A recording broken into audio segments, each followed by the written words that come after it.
Hey guys, welcome to Green Bean Fiction. So in today's video we are gonna see, what if Deku ate Phoenix fruit and fell for Charlotte? Part 1. This story is Deku L Fénix by Halua Walker 99. Before starting, make sure to hit that like button, as your one like motivates me to bring more stories, and subscribe the channel if you are new so you won't miss our latest videos. One afternoon in a park, we see a boy, no more than 4 years old, sitting on a swing with his face downcast and an aura of sadness. The reason? That morning, young Izuku and his mother went to the hospital to find out why his quirk wasn't awakening, only for the doctor who attended them to say the cruelest but true words to the boy: "You will never awaken a quirk." Those words were like a dagger to the boy who dreamed of being a hero, but destiny had plans for him.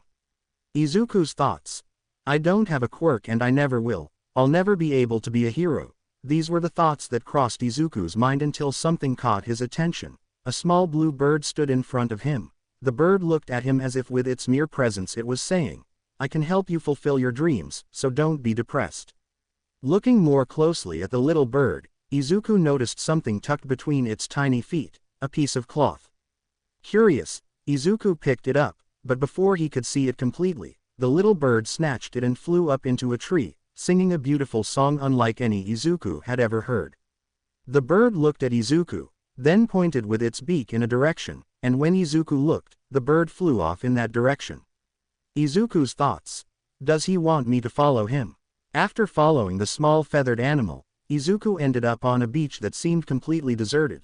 There was no sign that anyone even knew of his existence. Quickly, Izuku's attention was drawn to the small bird that called him with its song towards the entrance of a nearby cave. Izuku without hesitation followed his feathered friend into the cave, only to find a huge pirate ship shaped like a whale. Looking at the ship, Izuku noticed that the ship's flag had been torn down. Then he saw the little bird extend the piece of cloth it held in its small claws and, with the help of its beak and feet, tie the piece of cloth to display the ship's flag. After placing the flag in its place, the small bird entered the enormous ship, and Izuku decided to follow it. The little bird led Izuku to what appeared to be the captain's cabin. The bird went through a hole in the door, and Izuku opened it to see what the bird wanted him to see. What he saw was the little bird standing next to the frame of what appeared to have been the ship's captain's cabin. The image alone demanded respect. Just by looking at it, Izuku, upon closer inspection, could see that beneath the painting was a chest. Izuku approached the chest and tried to open it, but he couldn't. It was locked. Then he heard the little bird sing, but it wasn't like its usual song. This one sounded like the bird was mocking him for not being able to open the chest. Izuku looked at the little bird and said, "If you think it's so easy, you try it." The bird looked at him with a face that said that's what he wanted to hear. It flew to the lock and, with its small beak, began to pry it open. Then it looked at Izuku with an arrogant expression that it didn't bother to hide. "Izuku. Prasamida." Izuku opened the chest and found two things that confused him quite a bit.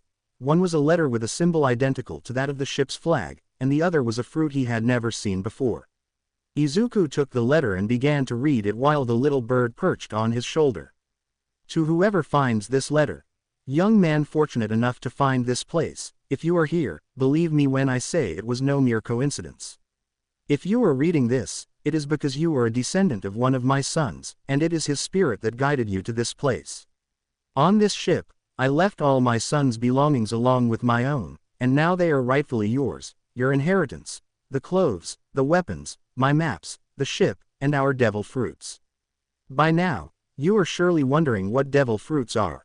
They are cursed fruits that can grant unparalleled powers, that can make one a god among men, but at a terrible price. Whoever eats this fruit will never be able to swim again, and for a pirate, that is a very high price to pay. If you wish to eat the one next to this letter, you have the right, but bear in mind that there is no going back once you do.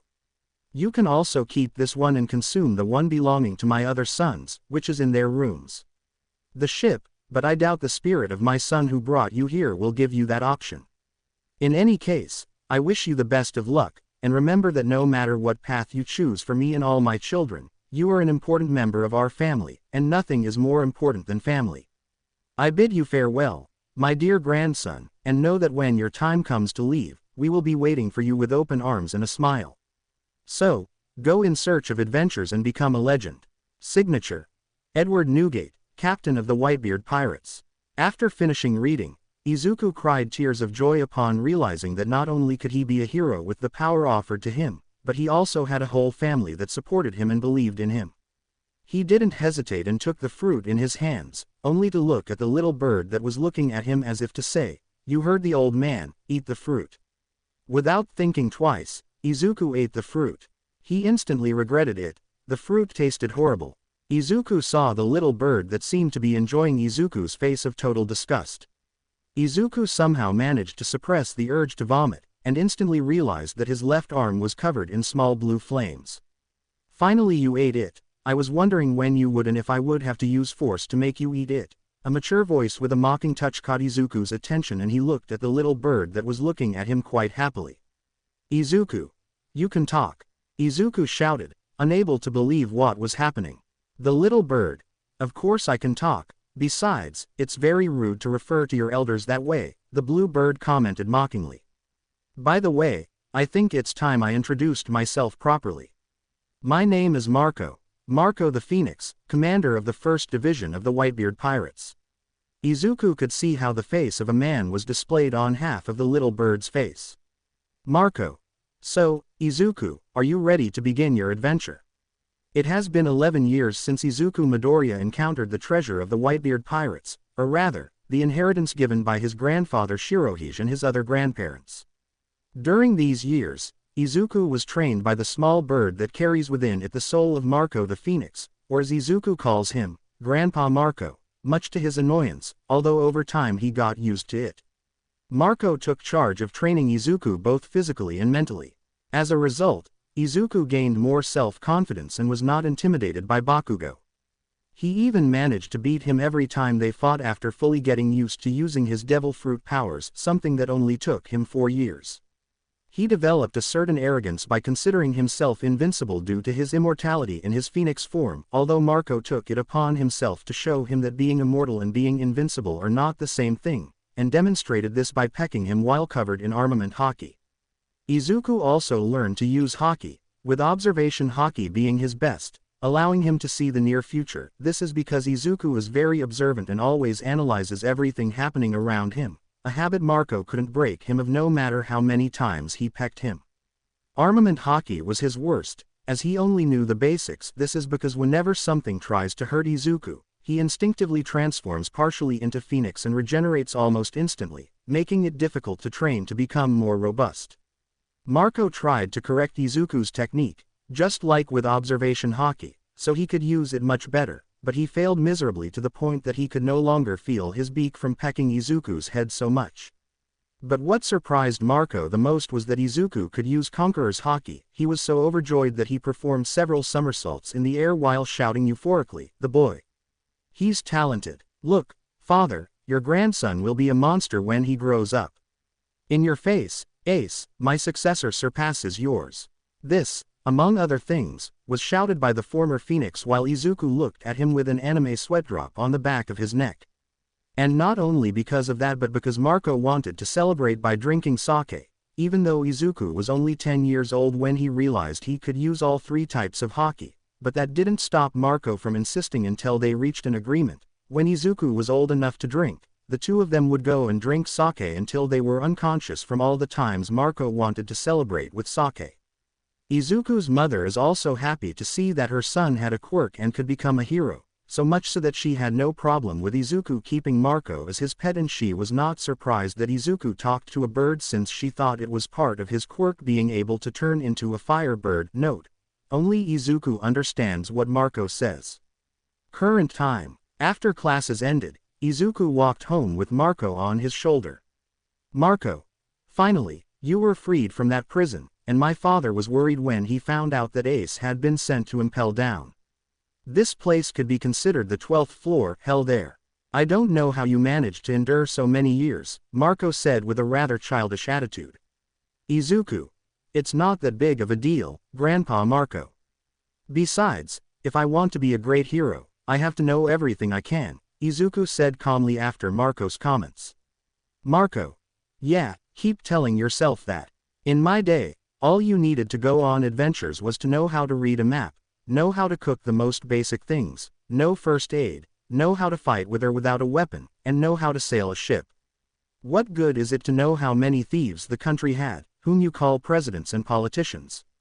Besides, you want to be a hero, so why do you need to know the square root of 2?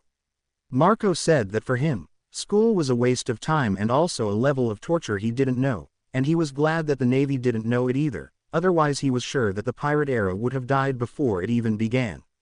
Izuku.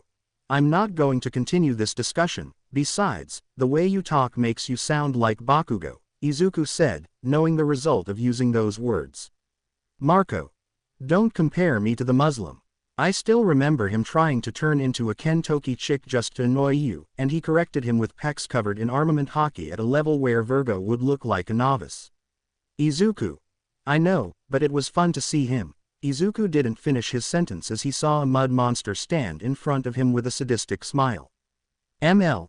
How lucky I am. A boy who's going to enter UA, you'll be my perfect vessel to get revenge on the symbol of peace, said the mud monster without knowing what he got himself into. Note.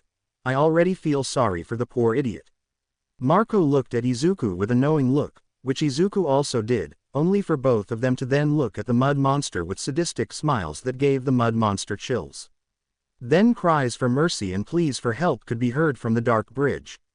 While a muscular man just stood there listening to the cries of his targets as he watched blue flames erupt from that place and heard the sound of a bird that gave a very bad omen, while a thought passed through his mind. Should I go and save the poor monster or stay here and wait for that young man and his bird to get tired of him so I can take what's left of him to the prison? A few hours after the incident with the mud monster, Izuku and Marco headed to the beach where the ship of one of the strongest pirates in the world was located. Marco. It was a good warm-up. That monster wasn't a Logia-type devil fruit user, but it helped you get used to fighting beings that are immune to physical damage, Marco said with clear satisfaction that his successor was improving so favorably. Izuku. Thanks, but Grandpa Marco, do you think it was a good idea to show your hockey in front of All Might? It's one thing to use it against Bakugo, who never questioned what you were doing, or to use it against me during training, but All Might is a pro hero. He's bound to suspect something, and it could be very difficult to make this go away as if nothing happened, Izuku said worriedly, since it was true that if All Might got involved, it would be very difficult to continue training without being watched by at least one pro hero.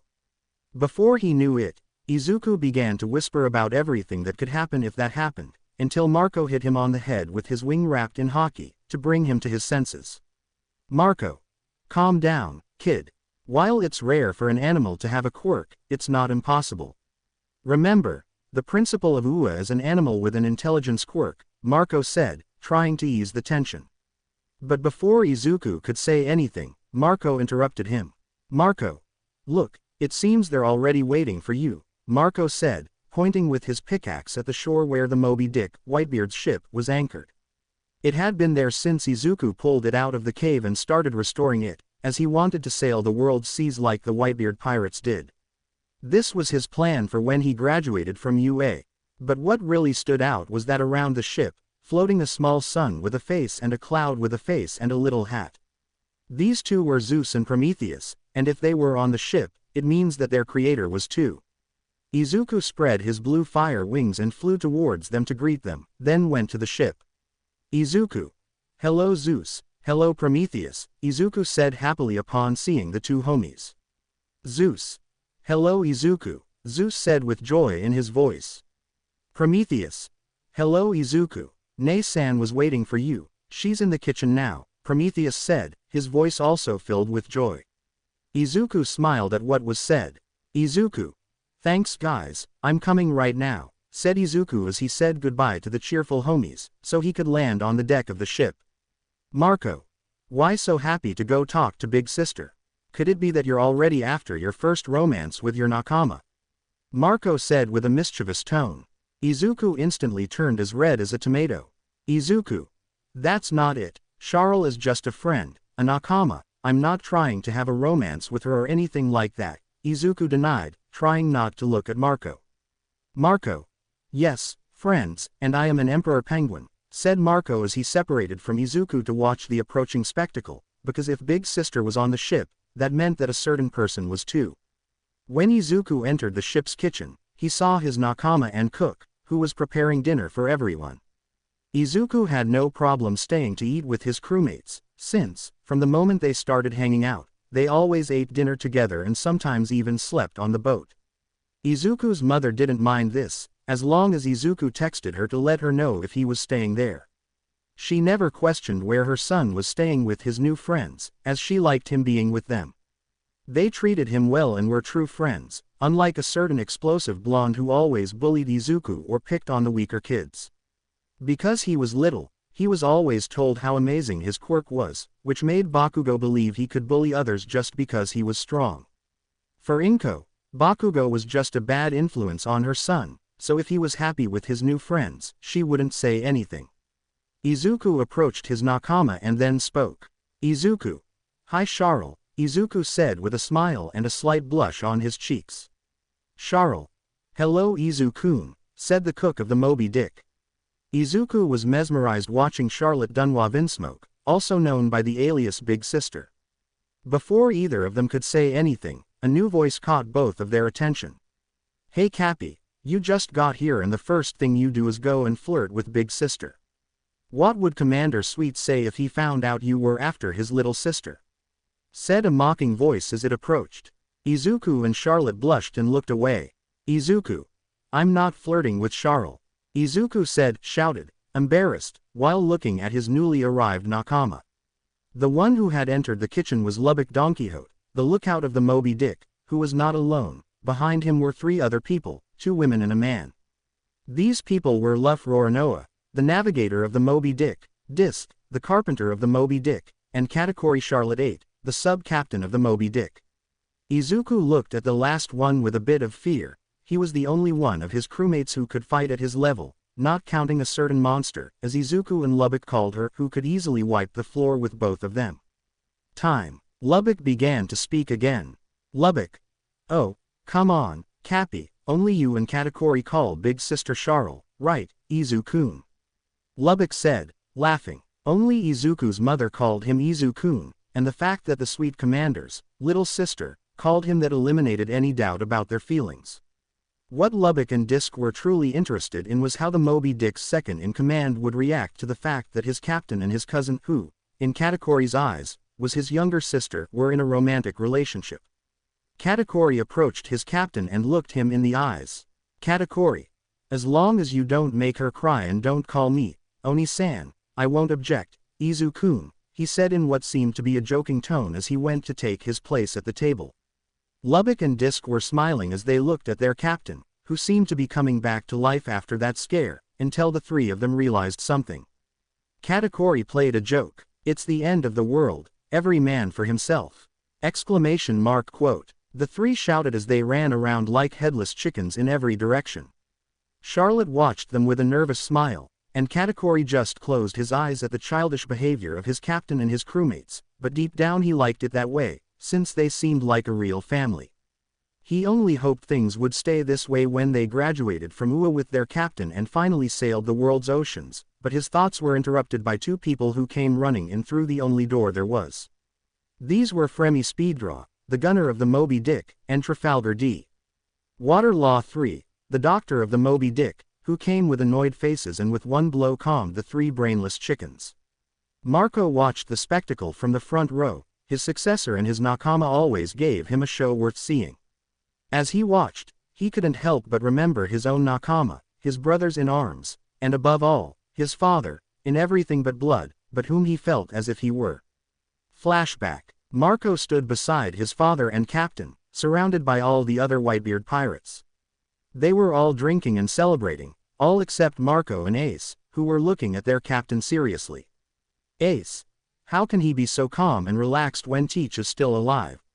Ace said, annoyed by the fact that his captain didn't seem to care that a year had already passed since one of his sons died at Teach's hands, another of his. No, he was no longer just another member of the family, he was a murderer who had to pay for what he did.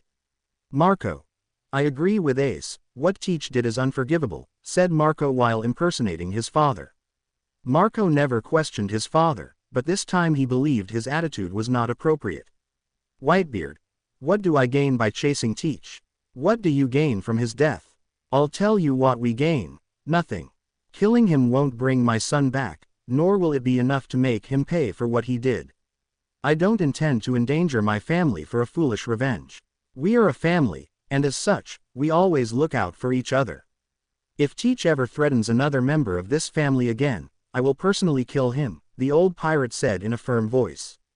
End of flashback. Marco. I think you were right, old man. It's better to leave the past behind and enjoy the present with family, Marco whispered, a touch of nostalgia and sadness creeping in as he remembered those times. He watched Izuku and Lubbock start a fight with Law, while Charlotte, Disc, and Fremy tried to break it up.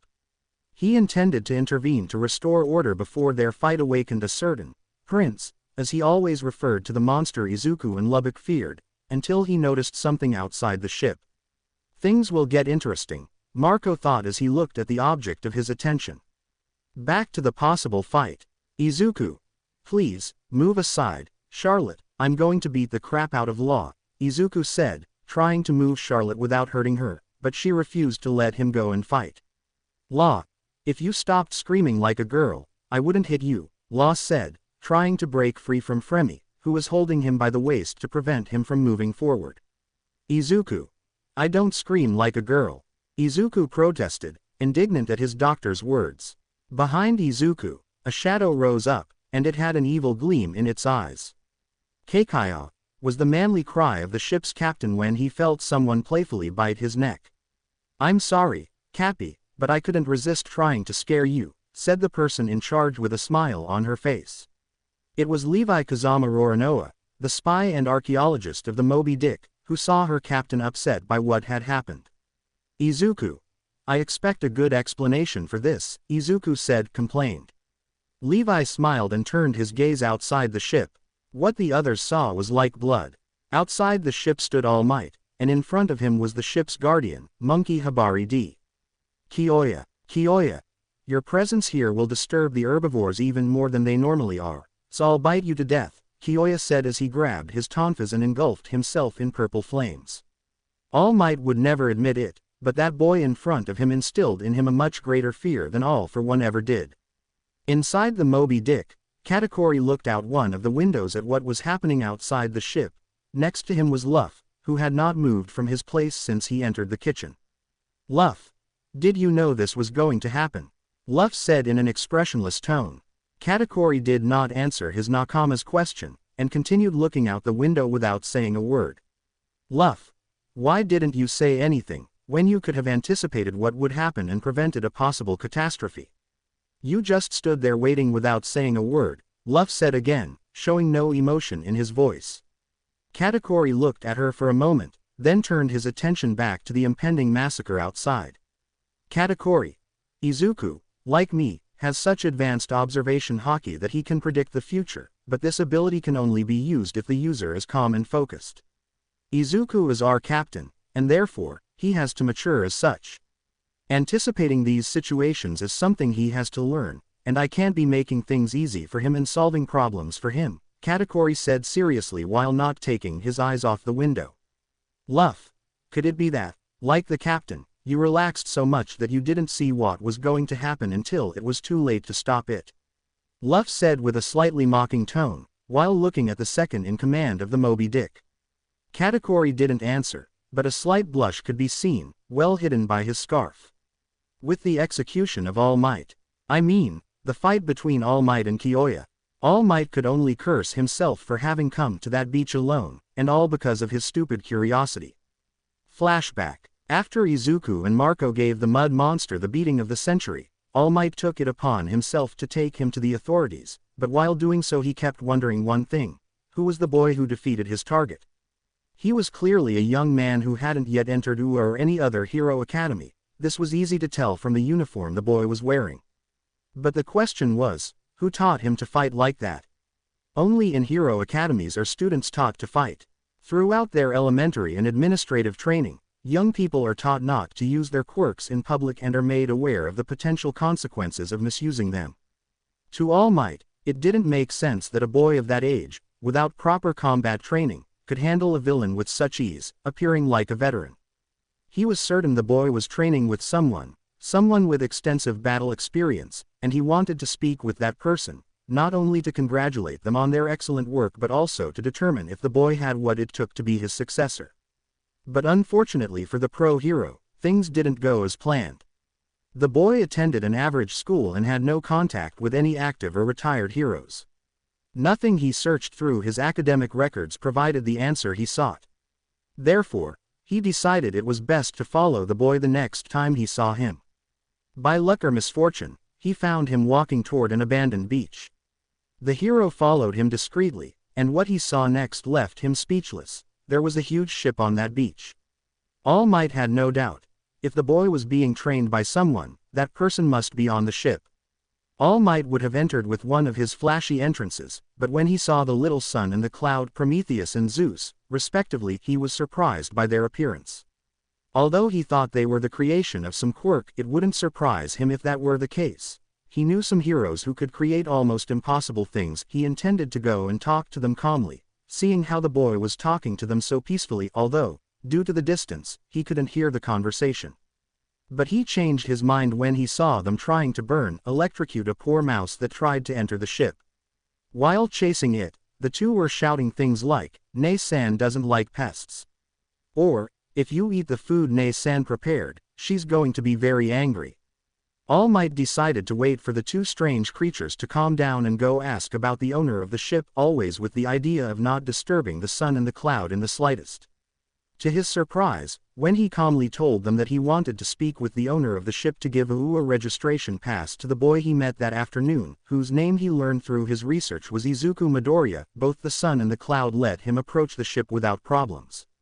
But when he was about to board, this young man appeared, giving him a chill just by looking at him, as if he were facing a wild beast about to pounce on its prey.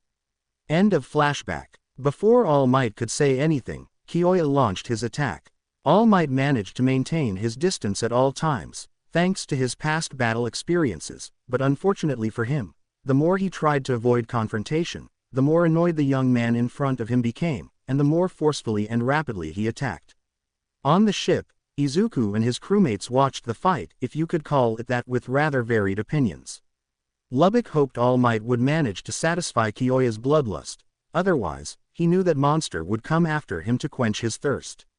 Law, Fremy, and Levi believed Kyoya was going to explode with rage at any moment because All Might wasn't counter-attacking, and they knew that would only make the Beast King even angrier. Izuku and Charlotte feared the worst. Kyoya's actions could easily be misinterpreted as those of a villain, and that would put them all in trouble. Luckily for everyone, a large legion of robots, Disc's Testament robots, appeared, surrounding the two contenders. The robots began creating holograms of cherry blossom trees, much to All Might's confusion, Kyoya's annoyance, and the relief of the Moby Dick's crew. Without a word, Kyoya holstered his tonfas and returned inside the ship, followed by the other crew members. Far behind them was All Might, who didn't understand what had happened, but was grateful that things hadn't escalated. All Might followed the robots and the young man who had attacked him. To be honest, he didn't blame him for what had happened. After all, he had arrived in his true form to avoid attracting attention. Then, when he emerged from the sun and the cloud, he was already in his muscular form, and it was likely the young man had seen him from the ship and mistaken him for an enemy with the ability to shapeshift. He didn't like the idea that this oversight had exposed his identity, but he couldn't think of any other reason for the young man to attack him. One thing was certain, though, if he had done something that might have upset the young man, the best course of action was to clear up the misunderstanding, especially if the young man had seen him transform. All Might. Excuse me, young man, if my, didn't finish speaking because Kyoya interrupted him. Kyoya. Don't talk to me, herbivore. When I saw you arrive, I thought you were a carnivore disguised as a herbivore. Then I thought you were a hominivore, but you turned out to be just a stupid herbivore pretending to be a carnivore. If it weren't for the fact that the hominivore and the herbivores want something from you, I would have bitten you to death, Kyoya said with clear hatred in his words. All Might didn't understand what he said. He only understood that the young man had a kind of admiration or respect for him, and that apparently he had disappointed him or failed to meet the young man's expectations. All Might found what was happening a little strange, but he knew he had let this young man down in some way, and that depressed him a little. Before either of them could say anything, a small ball of fire flew towards them. It was a miniature version of the sun that was outside the ship, i.e., Prometheus, but this one had a distinctly female voice. This homie was named Pandora, and he went straight to Kiyoya while he was talking. Pandora. Habari-san, Nae-san, and the others are waiting for you and the guest in the captain's cabin, the homie said enthusiastically. Kiyoya. Tell the hominivore I'm not in the mood for his nonsense, and that he saw me going to sleep in my room, and if I hear even the sound of a pin, I'll bite you all to death, Kiyoya said with clear hatred as he headed to his room. All Might just stared. The young man was clearly upset. He wasn't sure if it was because of him or because he'd been forced to stop fighting. All Might followed Pandora, who had asked him to follow her to the captain's cabin. When All Might stood before the cabin, he had already imagined a large number of sailors, or rather intimidating men and women, seated around the ship's captain. But when All Might opened the door, his preconceived notions of what he would find vanished.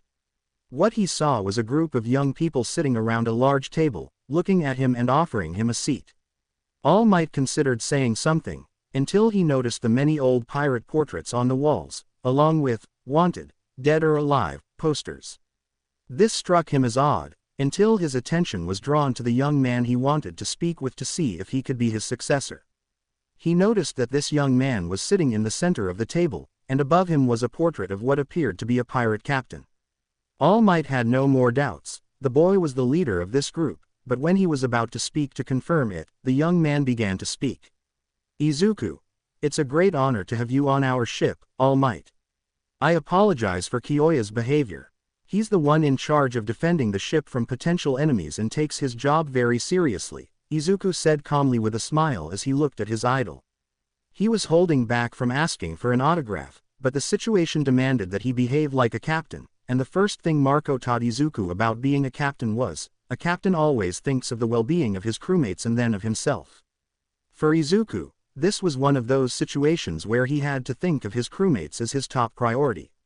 All Might was impressed by the maturity the boy showed in front of him, but decided it would be best to explain his reasons for being there and answer several of his questions. His transformation time was running out and he wanted to leave before that happened. While All Might and Izuku were talking, Katakuri, who was sitting to his captain's right, began to reminisce about how he met him. Flashback. You can see a young Katakuri, only 5 years old, being bullied by other children. The reason? Katakuri was born with a genetic mutation that gave him long, sharp teeth. This wasn't a quirk, but a mutation he inherited from one of his ancestors.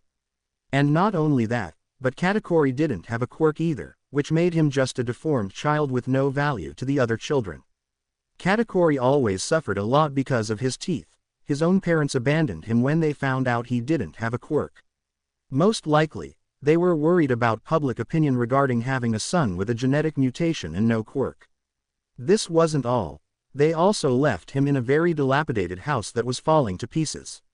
Katakuri had to fend for himself, scavenging for food in garbage dumps, as no adult would give him anything because of his appearance, and most children ran away from him or mocked and insulted him. But one day, Katakuri found a hidden door beneath the floor of his house. When he went down, he saw something he couldn't believe. The place was filled with jewels, gold coins, antique paintings, and chests underneath them. What caught his attention the most was one of those paintings. He saw a man who looked very much like him, and he saw that the person's name was Katakuri Charlotte. This left him in shock. That man had his same name. He remembered that his name, Katakuri Charlotte VIII, meant that he was the 8th generation of Katakuri in his family, meaning that this man he saw in the painting was the first Katakuri, his ancestor. Katakuri noticed his ancestor had a scarf covering his mouth. He surmised that, similarly, he had deformed teeth and hid them with the scarf. The reason? He would do the same if he could, but he didn't have a scarf to cover his mouth. Katakuri decided to open his ancestor's chest and found several curious things. Inside the chest were a rather strange fruit, a letter, what appeared to be the remains of a trident, and a very old scarf with many holes. Katakuri realized it was his ancestor's scarf, or what was left of it. Katakuri decided to read the letter before doing anything. The letter said the following. Dear Charlotte, who are reading this letter, you most likely found this place by chance or by fate. I'll get straight to the point. I'm Katakuri Charlotte, son of the Yonko Big Mom, and I'm a pirate. My mother decided to take our entire family to a battle with a young pirate who managed to enter her territory and steal something very valuable.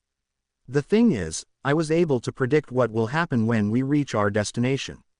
In that place, we will not only encounter that young pirate, but we will also be ambushed by another Yonko, Marshal D.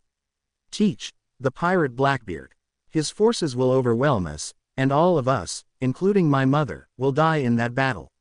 I intended to warn my mother, but she was blinded by her hatred for the young pirate known as Mugiwara.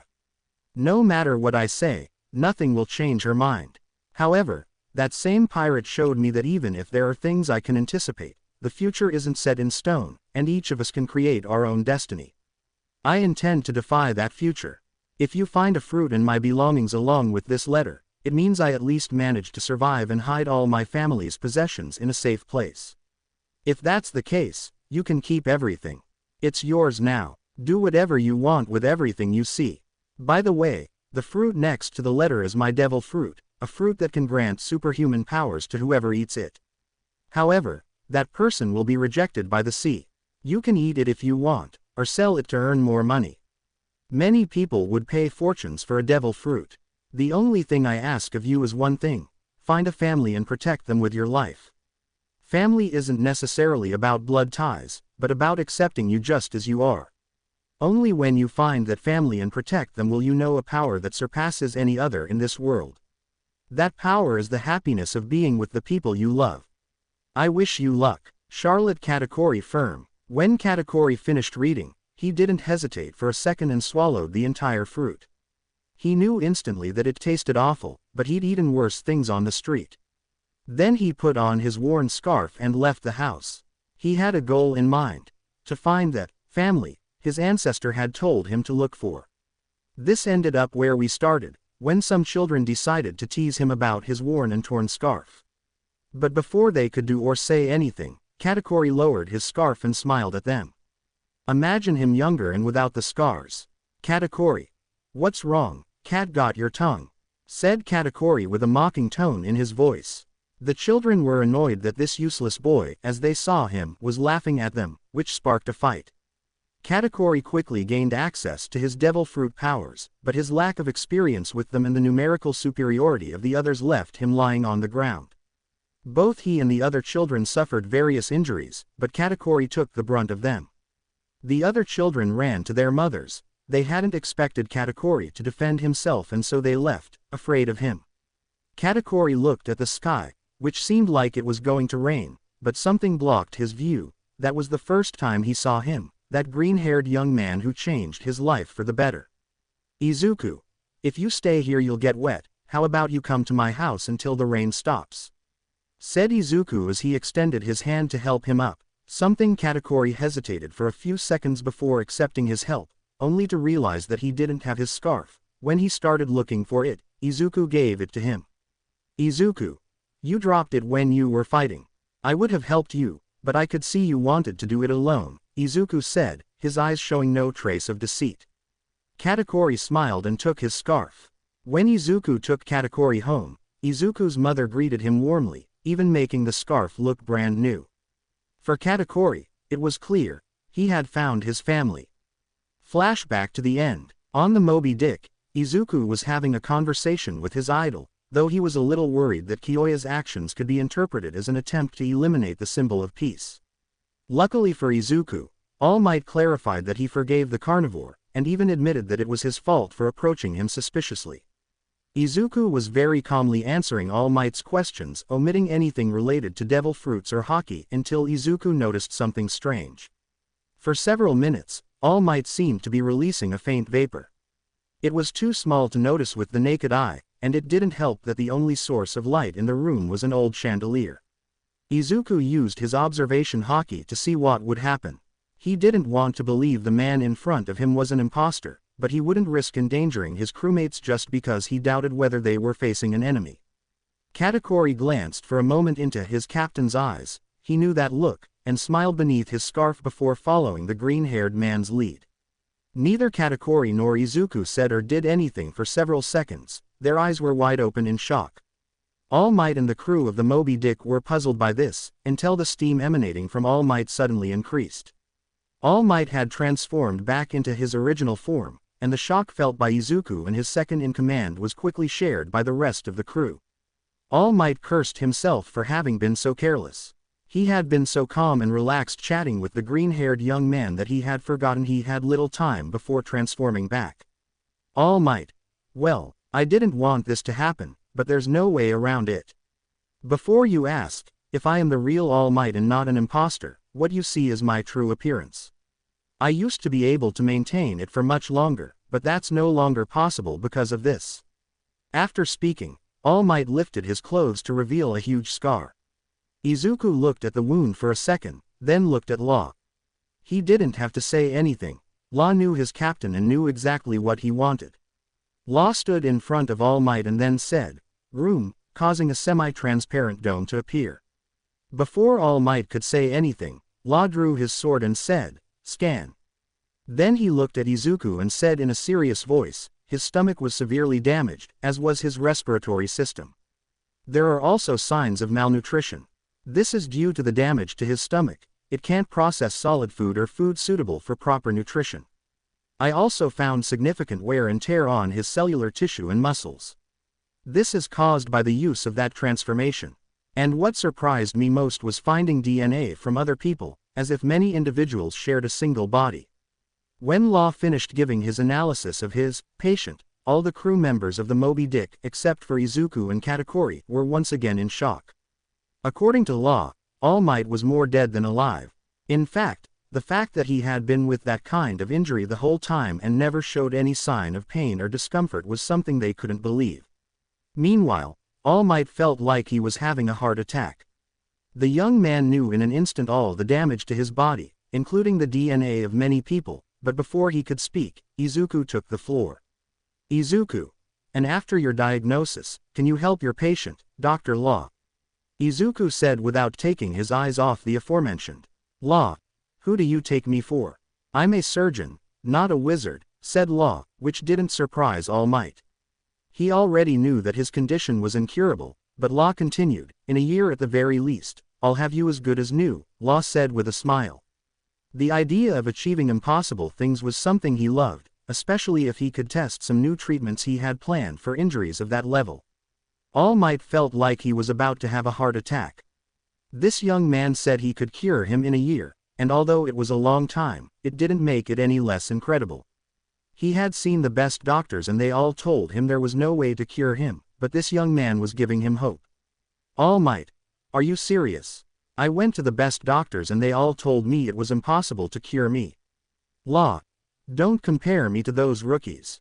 While it's true the damage is critical and it's not possible to restore all the damaged parts, what I plan to do is extract those irreparable parts and replace them with others," Law said as if he were talking about the weather. "All Might. Replace," was all Might could say, because he couldn't believe what he was hearing. "Law. Yes, replace. I plan to use artificial organs and cells to replace those that are beyond repair," Law said calmly and with great confidence in his voice. All Might. "But how?" "Law. It will be quite late, I don't deny that. But with discs machines, we can clone your organs and cells based on your DNA and use it for transplant surgery, but it will take time for them to mature enough for the operation." All Might couldn't believe it. He himself had given up a long time ago, and now they were telling him there was hope. All Might. "Gee, thank you, young man," said All Might, who couldn't contain his emotions at the good news he was hearing. "Law. You don't have to thank me. I'm a doctor although I didn't have a degree yet and it's my job to help my patients. Besides, if it weren't for the captain, I wouldn't have the equipment or the proper knowledge for this type of operation," Law said while looking at his captain. What he said wasn't a lie. All the equipment and technology that he and Disc used was mostly paid for by Izuku using the treasure of the Whitebeard pirates. All Might was about to thank Izuku, but Izuku stopped him with a hand gesture and then said, "Izuku. You have nothing to thank me for, All Might, but what matters most to me now is knowing about those extra DNAs in his body," Izuku said in a serious tone. He couldn't help but feel curious about what Law had said earlier, and he wondered if this could be related to the pirate era. In the following minutes, All Might explained to everyone about his quirk, One for All, which was a power that is passed from one holder to another, about the battle of the first holder against All for One, about the fight of all the holders against the latter, and how he had the idea of making Izuku his successor and the next symbol of peace. For all the crew members of the Moby Dick, it was a lot of information to process. The only ones unaffected were Izuku and Katakuri. They thought it was something similar to what their captain was doing, since he was following Whitebeard's will in his steps. Izuku began to speak while looking at All Might. Izuku, I don't deny it's a great honor to be considered your successor, but I have to decline the offer. If I become the symbol of peace, I'd have to be in the city or somewhere else in the country all the time, and that's not in my plans. I intend to sail the seas with my crewmates and have adventures on the vast ocean. Being a hero is something I want, but I can be a hero both at sea and on land, anywhere in the world. For me, being able to sail on my ancestor Whitebeard's ship alongside the people I cherish is a great dream. No, it's an ambition I intend to fulfill. He said this last part with a confident smile, which Marco, who was on Izuku's shoulder, thought was the same smile Whitebeard used to give. Imagine it's Izuku who's smiling. All Might could only stare in astonishment at what the young man was saying. He was practically telling him that being the symbol of peace was a burden and that he preferred to be free to go wherever he pleased. He didn't know what to say. He had never imagined anything like this. Then he looked at the green-haired boy, who hadn't stopped smiling the entire time. All Might smiled as he looked at Izuku. All Might. All right, kid. I guess I'll be the symbol of peace for a while longer, but I'd still like you to accept One for All, not as my successor, but as your own power, All Might said as he extended his hand as if he held something in it. Izuku. Are you sure? Like Law said, in a year you'll be back to your old self. What good is giving me your quirk if you're not out of the game yet? Izuku said calmly while looking at All Might. All Might. Yes, I am very sure of my decision. Although I could continue fighting and be the symbol of peace for much longer, the sole purpose of this power is to protect people's dreams and hopes, something I haven't achieved until this day. That's why it's best that you inherit it. You don't just want to protect people, you want to protect everyone's dreams and hopes, including your own, something I never attempted. Izuku simply looked at All Might, then at his crewmates. Law, Fremy, Luff, Levi, and Disk were smiling at him and nodding their heads.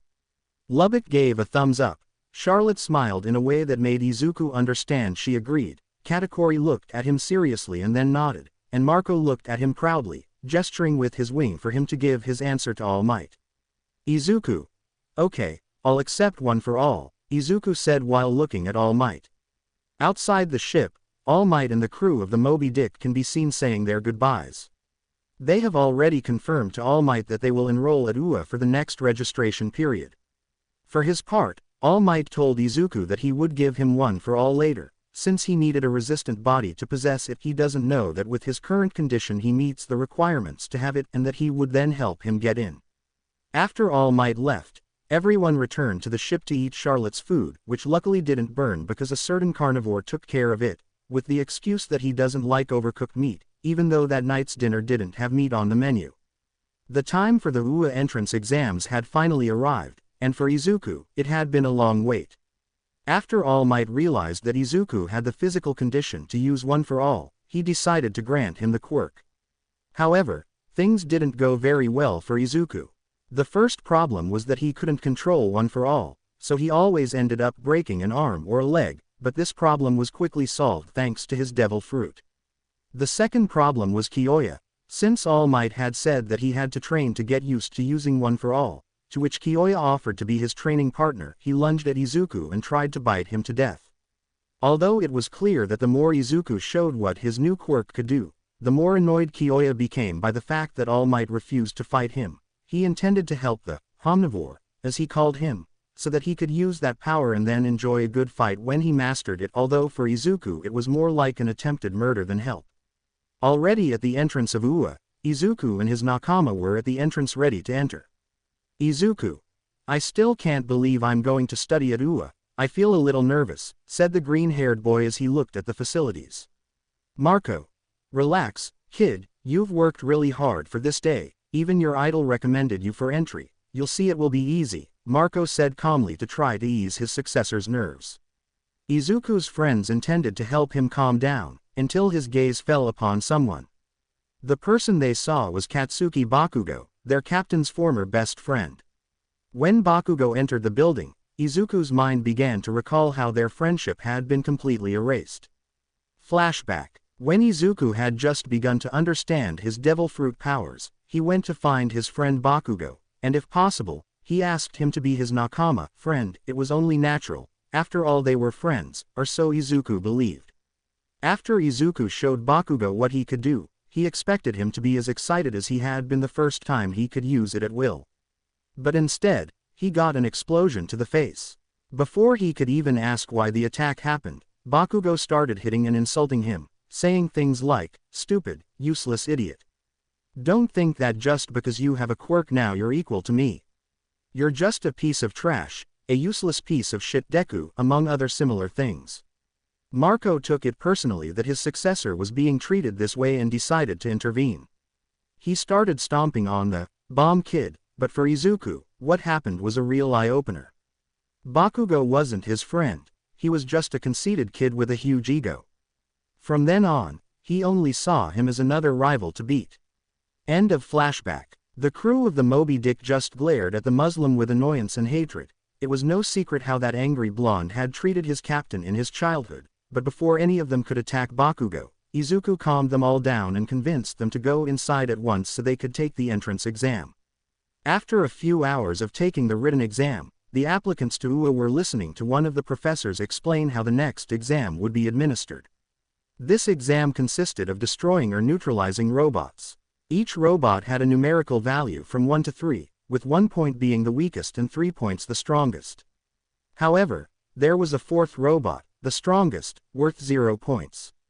The professor explained that this robot was only there to waste their time and that it was best to avoid it, although Kiyoya was curious to know just how strong that robot was. Once the exam began, chaos reigned in the place. All the applicants launched themselves against every robot they saw, but the ones that stood out the most were the crew of the Moby Dick. Izuku transformed into his full Phoenix form and swooped down on every robot he saw. Katakuri transformed his arms into mochi while coating them in armament haki, then began throwing punches at every robot he encountered. Charlotte is riding on Zeus, who was shooting lightning bolts at each robot, and those that were saved from this were melted by the fire of Prometheus and Pandora. Levi and Luff began a personal competition to see who could take down the most enemies in the shortest amount of time, which ended with both of them becoming blurs of speed and beginning to dismember robots.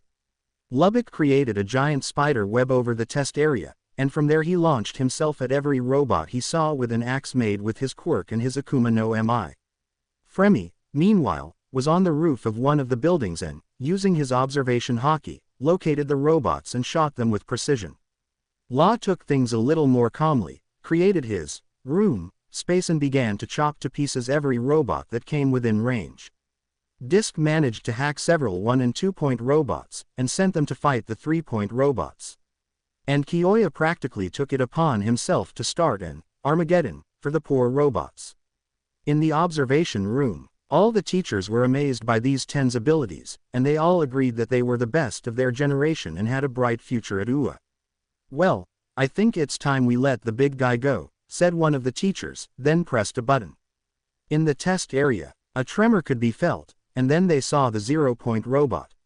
All the applicants started running in the opposite direction, except for the green-haired boy and his crew. "Izuku, how long do you think it will take the carnivorous monster to finish off the robot?" the green-haired boy said as he returned to his original form. "Lubbock, you have such advanced observation haki that it foresees the future, and you don't use it for this kind of thing." The Moby Dick's lookout asked his captain. "Izuku, it's not fun that way," Izuku said with a pout. Katakuri, "Izuku, use your observation haki, now," Katakuri said seriously. Izuku did as he was asked. If his nakama asked him to use his haki, it was because he wanted him to see something. What he saw thanks to his observation haki was a brown-haired girl about to be crushed by the 0 points. Izuku then looked at his sub-captain to nod and then began to fly in his Phoenix form against the robot at full speed. The result? The robot ended up with a giant aguero on its chest, before falling to the ground just as the exam time was up. A few hours later, the crew of the Moby Dick went to celebrate, as they were sure they had passed the entrance exam, although Izuku had to run for his life, as Kyoya wanted to bite him to death for having taken his prey. The first day of class for the Moby Dick crew was anything but normal.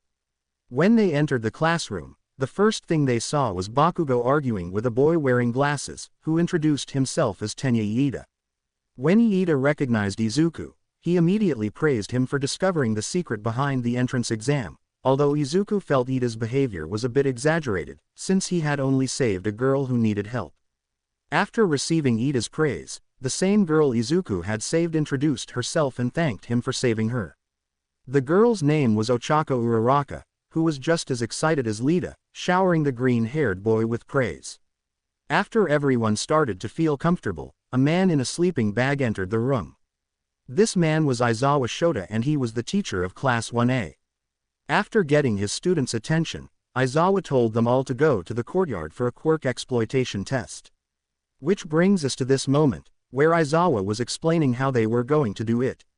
The only thing he asked of them was that they use their quirks to get the highest scores on each test, although one of their classmates commented that it was going to be fun like a game. That comment seemed to annoy Aizawa, and he added a new rule. At the end of all the tests, whoever had the lowest score would be expelled. It was clear that everyone wanted to kill the idiot who had annoyed Aizawa. They excelled in all the tests, but what mattered to Izuku now was the last test, the ball throw, the area in which Bakugo excelled the most with a throw of 750.5 meters, not counting Uraraka who achieved an infinite distance, as crazy as it sounds, and Izuku wanted to surpass him. Izuku was in the throwing circle. He was thinking about using one for all or using his devil fruit. On one hand, if he used one for all, it was very likely that he would surpass Bakugo's record, but his arm would be destroyed. On the other hand, he could use his devil fruit, but although it would not have repercussions on his body, there was no guarantee that he would manage to surpass Bakugo.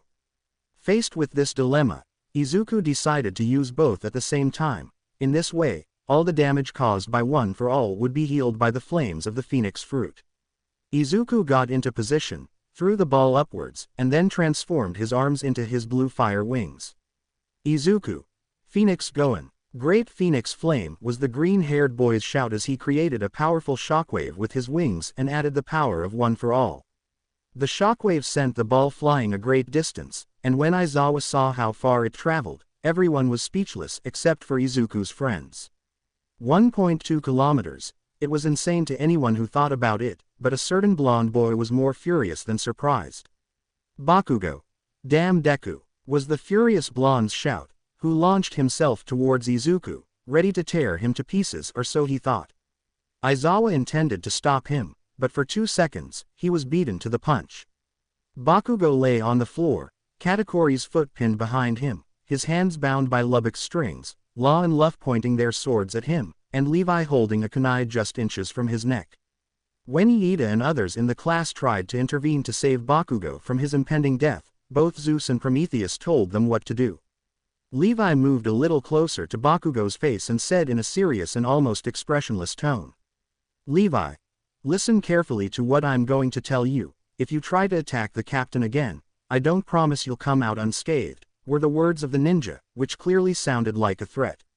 Aizawa decided to restore order and said, "Aizawa, young Bakugo, I don't care what kind of personal problems you have with young Midoriya, but if you try to attack any of your classmates again, you will be expelled from UA on the spot and have a request placed on your file prohibiting you from entering any hero academy," said the teacher with dark circles under his eyes to the explosive blonde, who reluctantly calmed down, so that then, the crew of the Moby Dick freed him. After that Aizawa looked at them and said, "The same goes for you." No one reacted to these words. They didn't care much about the threat. The Muslim attacked his captain, and for them, his actions were well justified. After the incident, Aizawa gave the results, and Mineta had the lowest scores. Although to the surprise of many, the expulsion of the one with the lowest score was a lie by Aizawa to make them take it seriously. After classes ended, Izuku and his friends went to Moby Dick, but with Iida and Uraraka accompanying them. The reason was that they got along very well with them, although they were bothered by the idea of Uraraka using the nickname Bakugo gave Izuku, Deku, as a term of endearment for him. But the green-haired boy calmed them down and made them understand that it wasn't the same thing, since Uraraka wanted to use it because it seemed like she was saying, "You can do it." For Iida and Uraraka it was very clear that Izuku's friends didn't like anything related to Bakugo. When Lita and Uraraka saw the old Whitebeard pirate ship, they were impressed. Uraraka actually fainted. After showing them the ship and agreeing that they could come whenever they wanted, Lita and Uraraka said goodbye to the green-haired boy and his crewmates, and then went to their homes.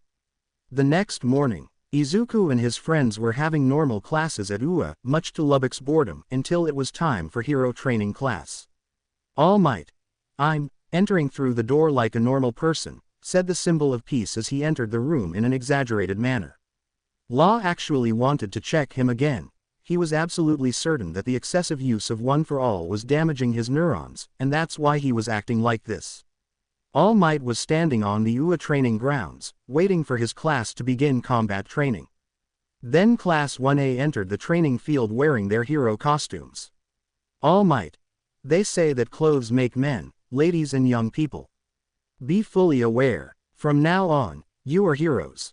These were All Might's words to the students of Class 1A as they came out in their hero costumes. Everyone was very excited.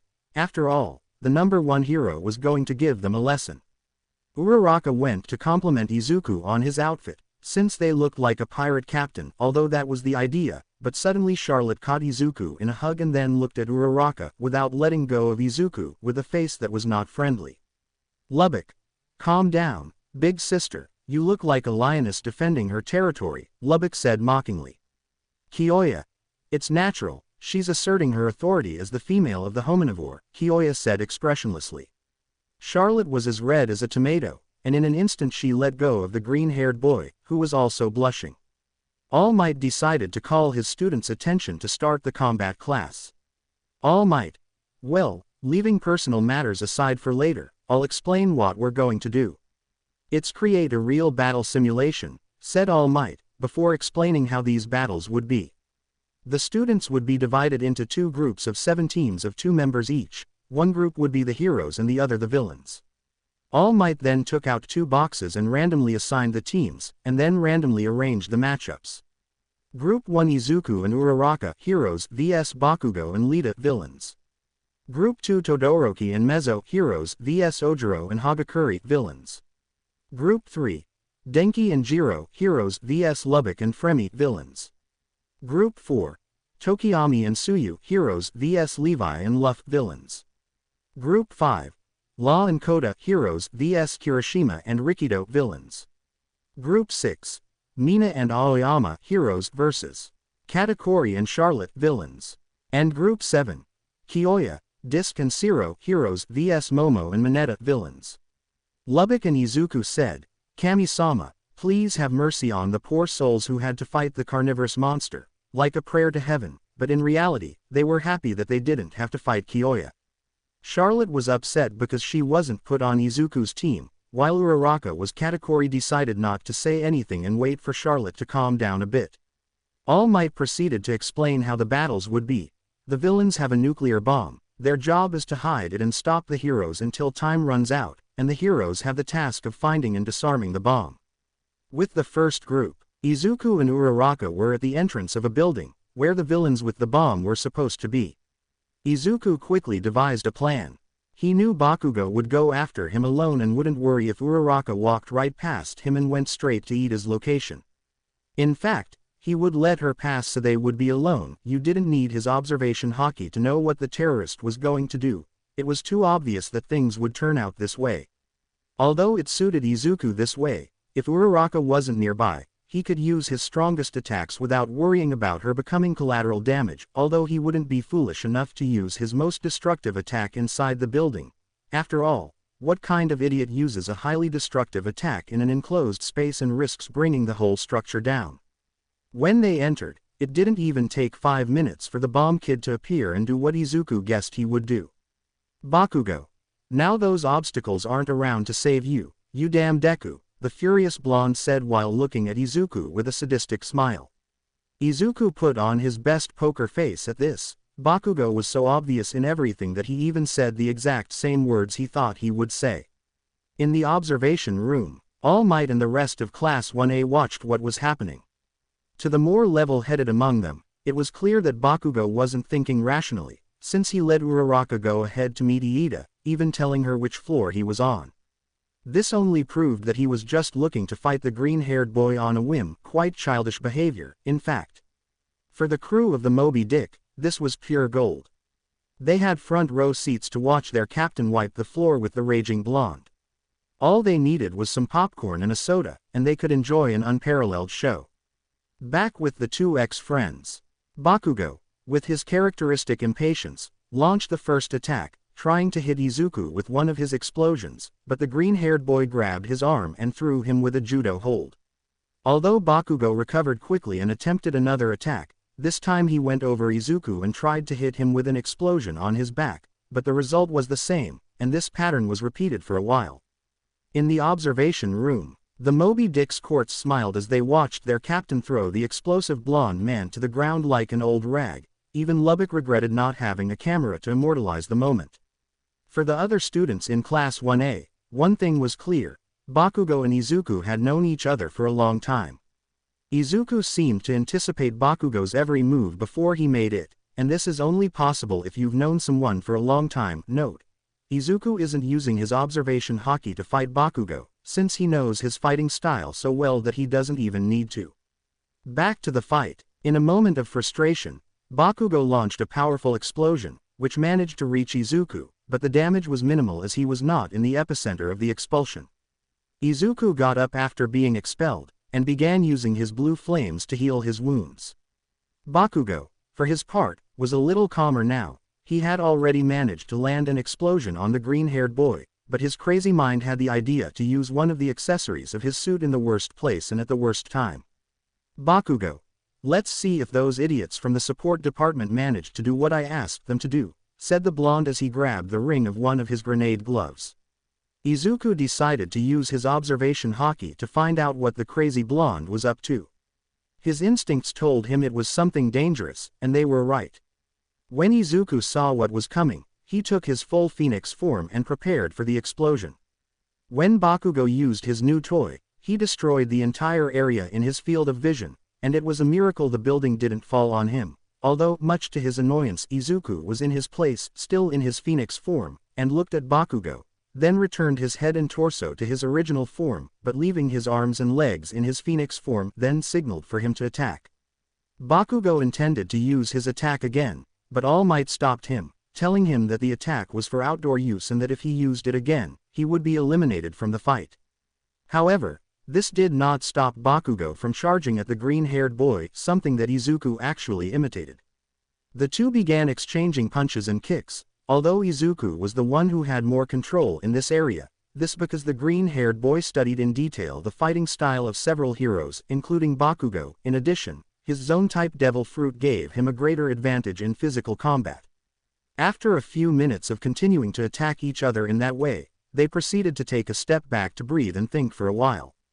Izuku's thoughts: this is proving more complicated than I expected. Izuku pondered this until he received a message from Uraraka via communication earpieces, which All Might had given to everyone. The students before the fights began, Uraraka had found the bomb, but needed help to get past Iida. Izuku wanted to end this once and for all, and activated One for All in his wings and launched himself into the attack while shouting, "Phoenix Goen!" It was Izuku's shout to then create a huge shockwave that sent Bakugo flying. Before Izuku could even take a step, All Might had already declared him and Uraraka the winners. The reason: the Phoenix Goen had created a small tremor that allowed the zero-gravity girl to approach the bomb and deactivate it. After this, the four young people left the training field and went straight to the observation room to wait and find out if they had done well or poorly. In the observation room, All Might asked if anyone knew what Group 1 had done right and wrong during the Battle Royale simulation, to which Momo Yaogorazu spoke up. Momo: as I see it, only Iida did things right. On one hand, Bakugo went straight to confront Midoriya alone, neglecting his main objective, which was to protect the bomb. Bakugo's immaturity even went so far that he led Uraraka through and told her where Iida was. On the other hand, Uraraka left her classmate alone with a potential opponent, when it would have been more logical for the two of them to face Bakugo together to finish things more easily. And finally, Midoriya decided to play along with Bakugo, facing him alone. That's why Iida was the only one who did things right, since he stayed close to the bomb and prepared the ground in his favor by eliminating any object that Uraraka could use against him with the help of her quirk. After Momo's explanation, everyone remained silent, until a soft, low laugh was heard, which gradually increased in volume. Izuku.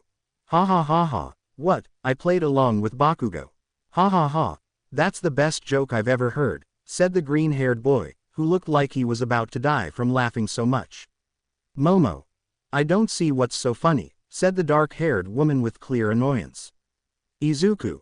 I've known Bakugo since we were 4 years old. I know perfectly well how he fights, but I didn't know Uraraka and Iida's abilities. If we had attacked together, as you say, things would have been complicated. Not knowing your partner's fighting style, and even worse, the enemies, would have made facing Iida and Bakugo at the same time a huge mistake. Bakugo and Iida's mission was to buy time. If all 4 of us had faced each other at once, Bakugo and Iida would have had the advantage, since all they would have to do was waste our time.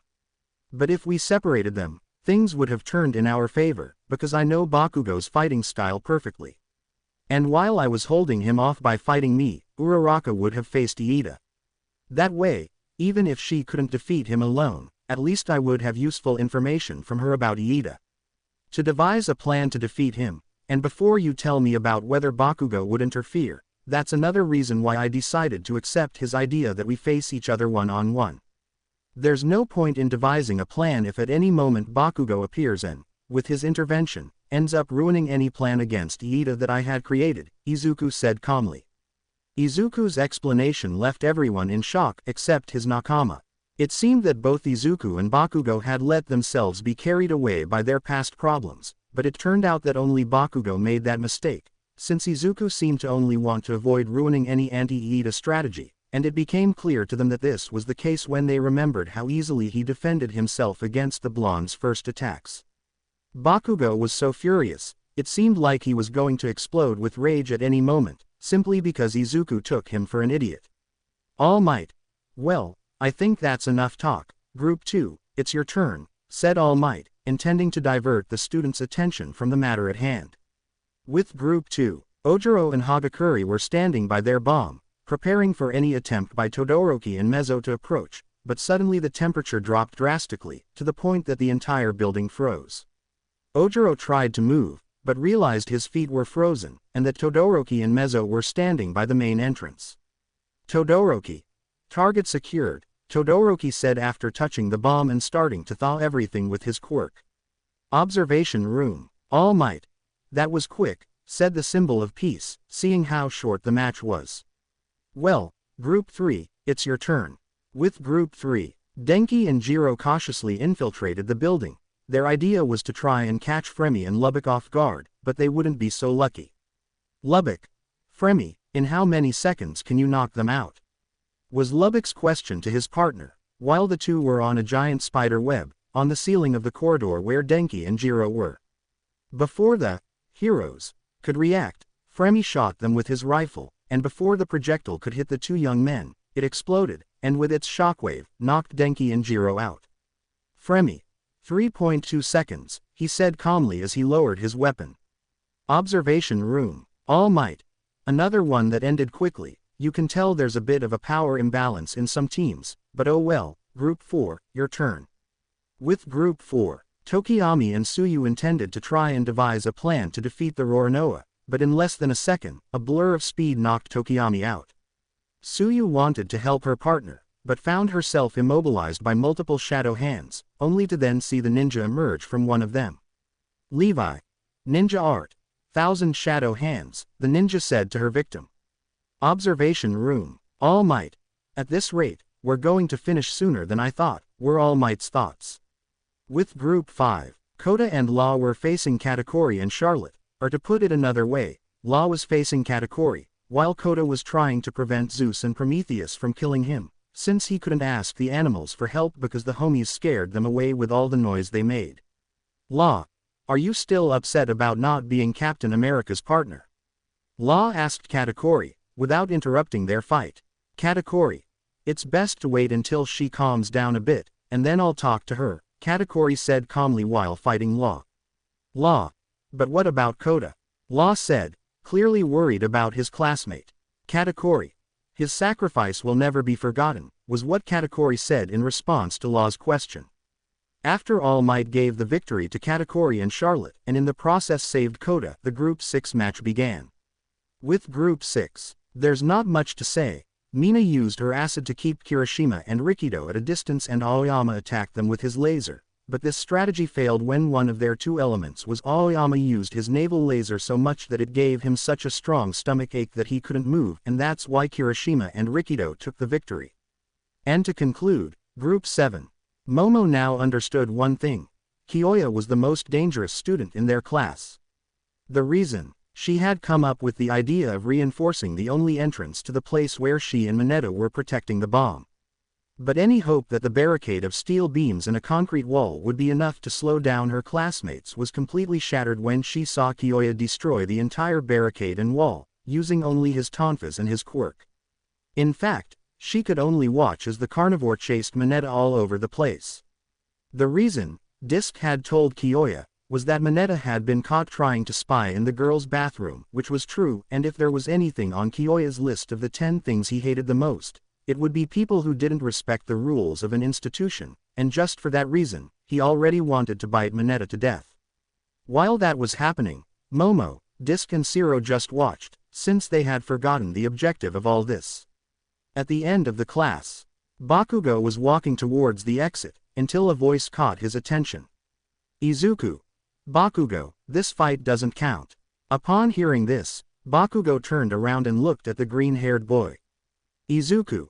In this fight, All Might forbade you from using your grenade gloves a second time, and I couldn't go 100% for fear of the building collapsing on me, so this fight doesn't count.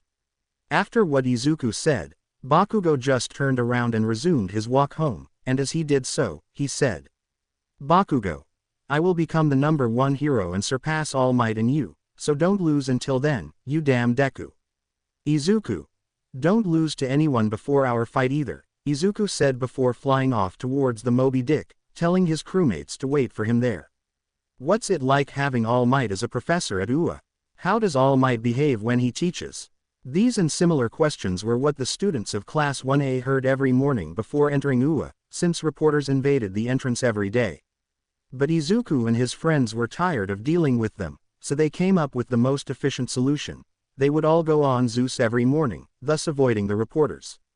In the classroom of Class 1A, Aizawa entered the classroom with a serious face, and the students in the hero course already feared that they would be given another special test, i.e., with the threat of expulsion. Aizawa. All right class, the time has come to make a difficult decision. You have to choose the class representative.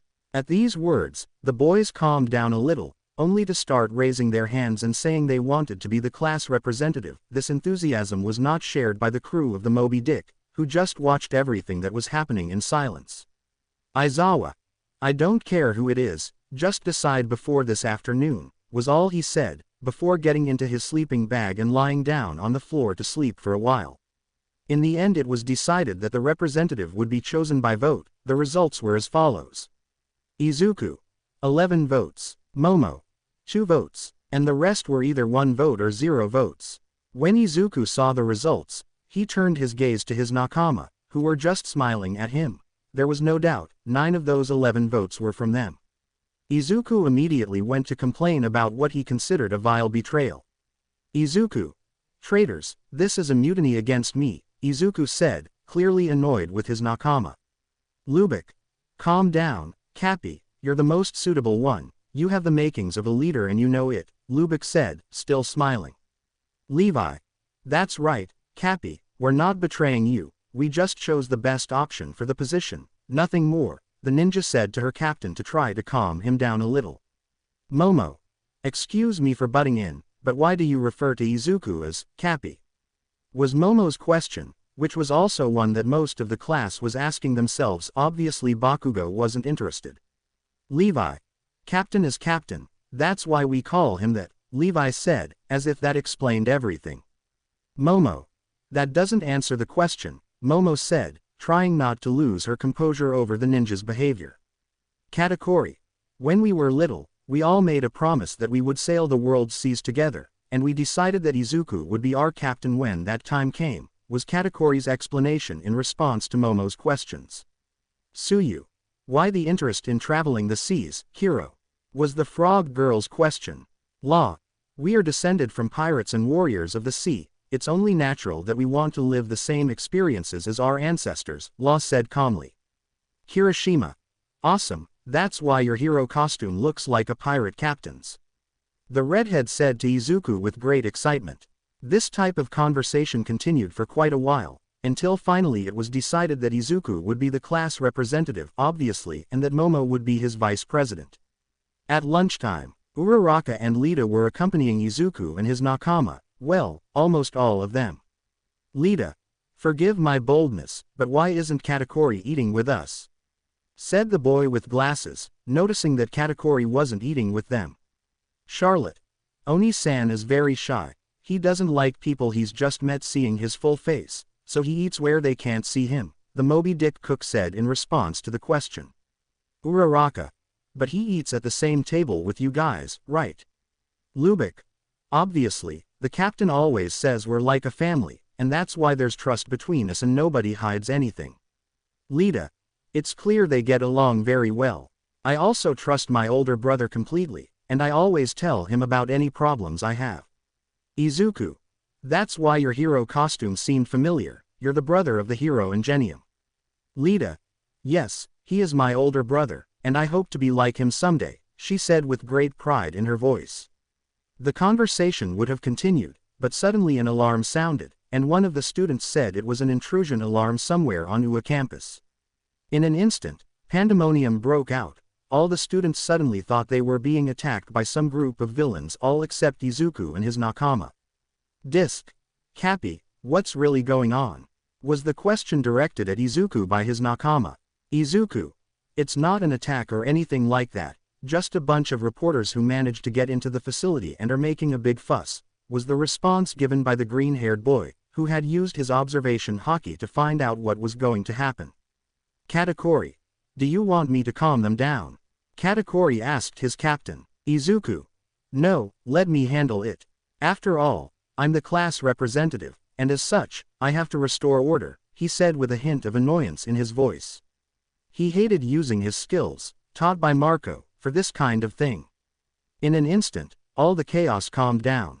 All the students, frightened by the possible villain attack, calmed down. The reason. Izuku had used his Conqueror's haki at a low level, but enough to be taken into account and listened to without interruption. It was no wonder, since the UA students would swear that the silhouette of a giant man demanding respect and obedience formed above the green-haired boy. After having their attention, Izuku began to speak. Izuku. Calm down, you look like an idiot making all this fuss. The alarm went off because some reporters somehow managed to sneak into UA. Losing your temper over something so stupid is a disgrace to everyone who came before us at this institution, the green-haired boy said seriously. After the incident, everyone returned to their classrooms. When Aizawa entered the classroom of Class 1A, he said, Aizawa. All right class, now we'll have a special class supervised by me, All Might, and another teacher. After hearing this, everyone began to murmur about who the third teacher might be. Izuku. What will be the topic of this special class? Aizawa. Rescue. You will be tested in the use of your rescue and civilian salvage skills in all possible scenarios. You can wear your hero costumes if you want, but keep in mind that they may be a hindrance in certain cases when rescuing people, said the teacher with dark circles under his eyes. Several minutes later, the entire Class 1A was on the bus that would take him to the rescue training area, and while on the way to said facility, they were all casually chatting about various topics. Suyu. Midoriya, I'm sorry if what I'm about to say makes you uncomfortable, but I've noticed that part of your quirk resembles All Might's, hero. Izuku. What makes you think that?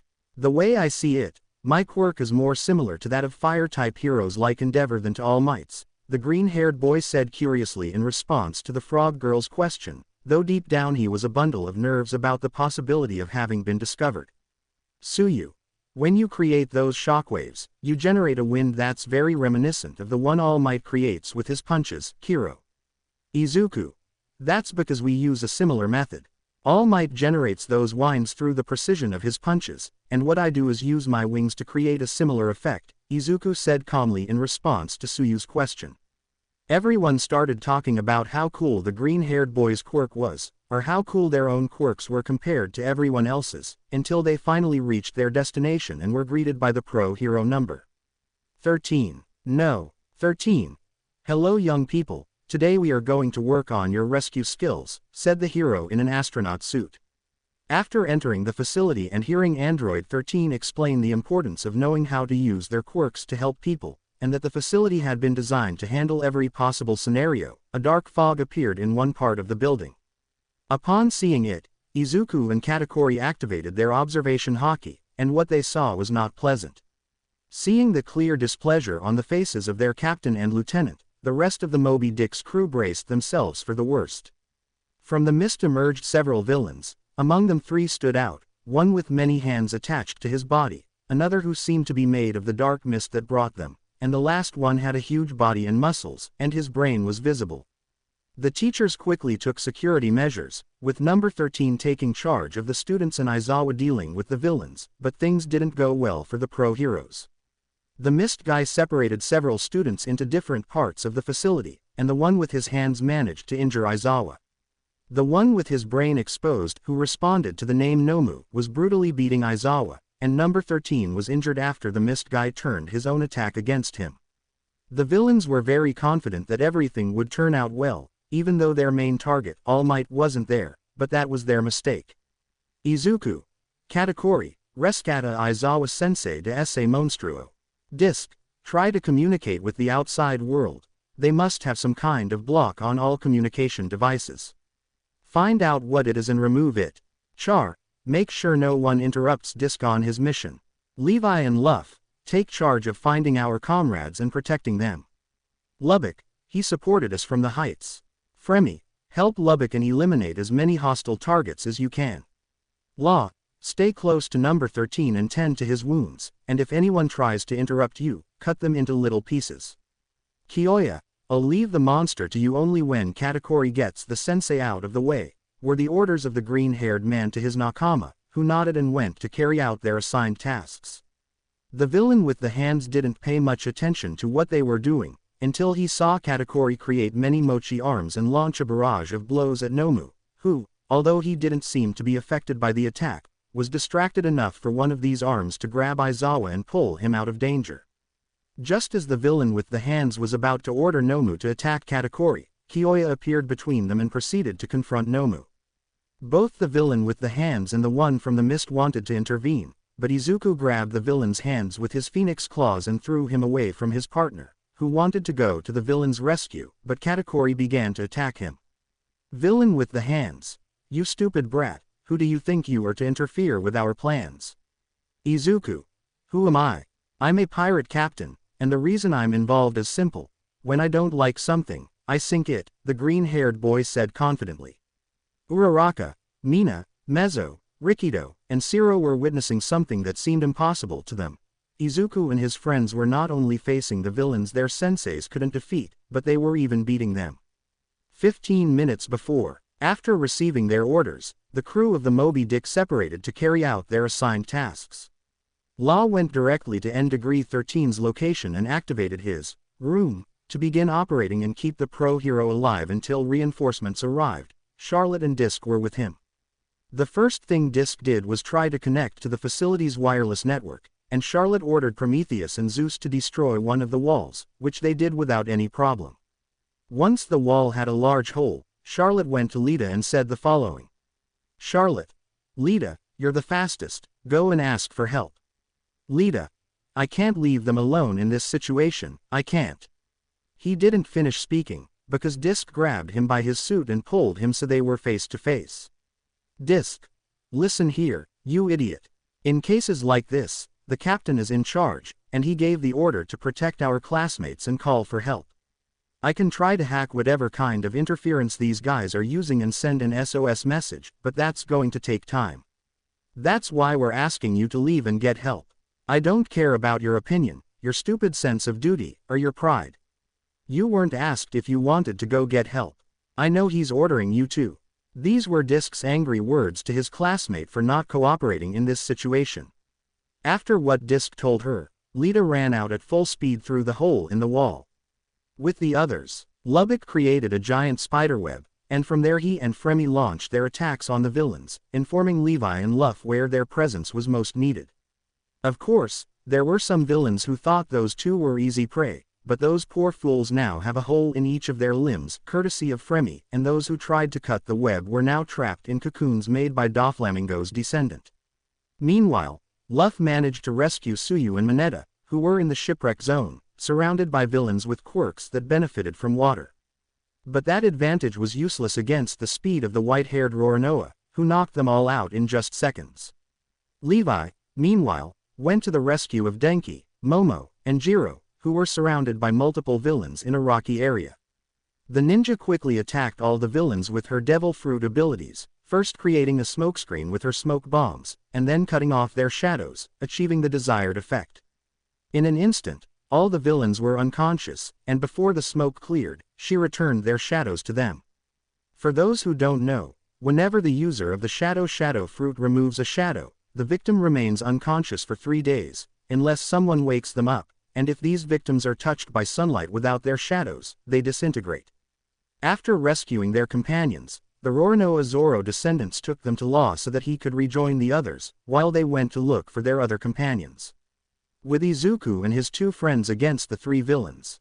The villain with the hands, whom the mist villain called Tamura, and who in turn called him Korogiri, wore a look of great annoyance on his face. The reason, no matter how many times he disintegrated Izuku using his quirk, the green-haired boy recovered instantly thanks to his flames. Furthermore, the boy was giving him a lot of trouble, being a highly skilled hand-to-hand combatant, making things much more difficult for the villain. Kurogiri wasn't exactly in a bed of roses either. Katakuri was putting him in a tight spot. No matter how many times he used his portal quirk to reflect his attacks, they always passed right through him, or he dodged them effortlessly thanks to Katakuri's observation haki. What made things even more complicated was the fact that the mochi-haired boy discovered his weak point and kept launching attacks at that area. But if there was anyone who was happy amidst this chaos, it was Kyoya, because he had finally found something he had always wanted and thought only Izuku could give him. An opponent who, no matter how much he hit him, wouldn't give up and, most importantly, wouldn't break. In short, Kyoya was like a kid who had just gotten the toy he wanted for Christmas.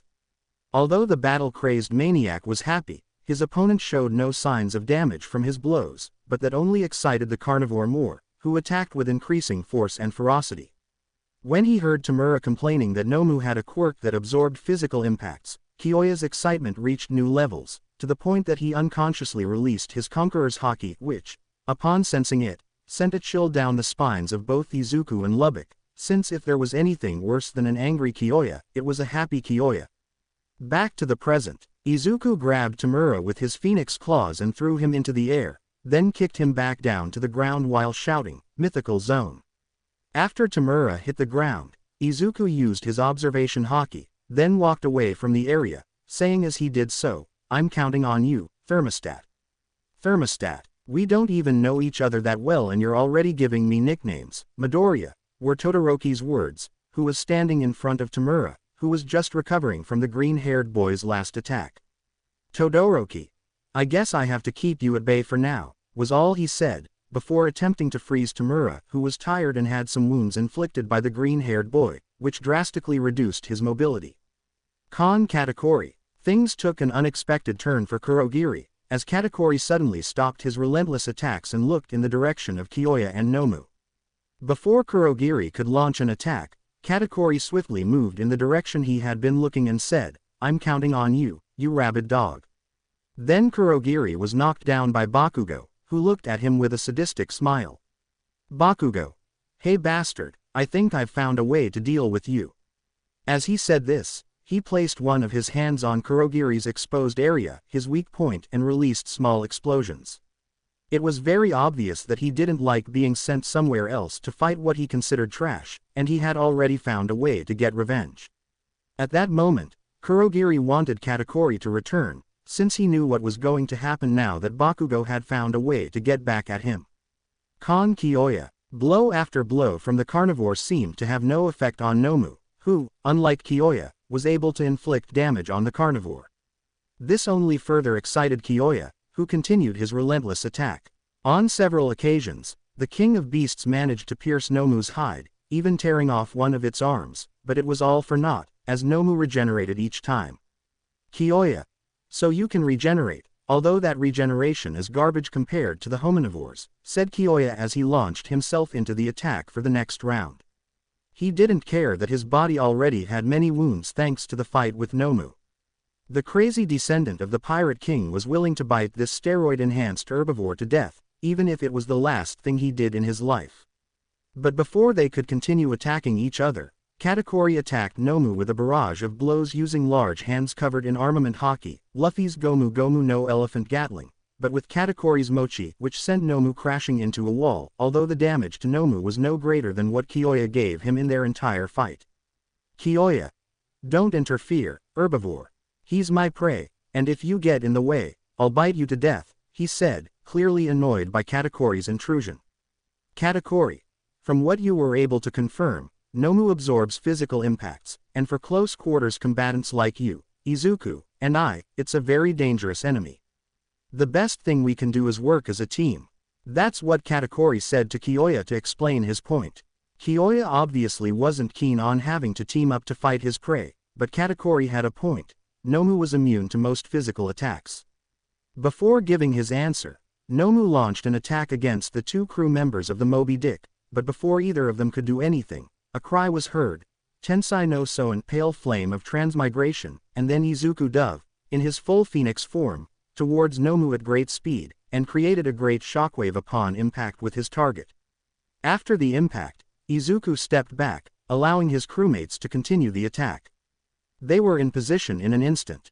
When Nomu emerged, Kyoya was the first to attack, using his tonfas somewhat damaged from so much fighting coated in his quirk and armament haki, to unleash a series of blows on Nomu, managing to tear off one of its arms and a leg. As Nomu began to retreat, Izuku quickly grabbed Kyoya with his phoenix claws and moved away from Nomu, only for Katakuri to attack him again with his version of Elephant Gatling, but with even more force this time, once again slamming Nomu against the wall.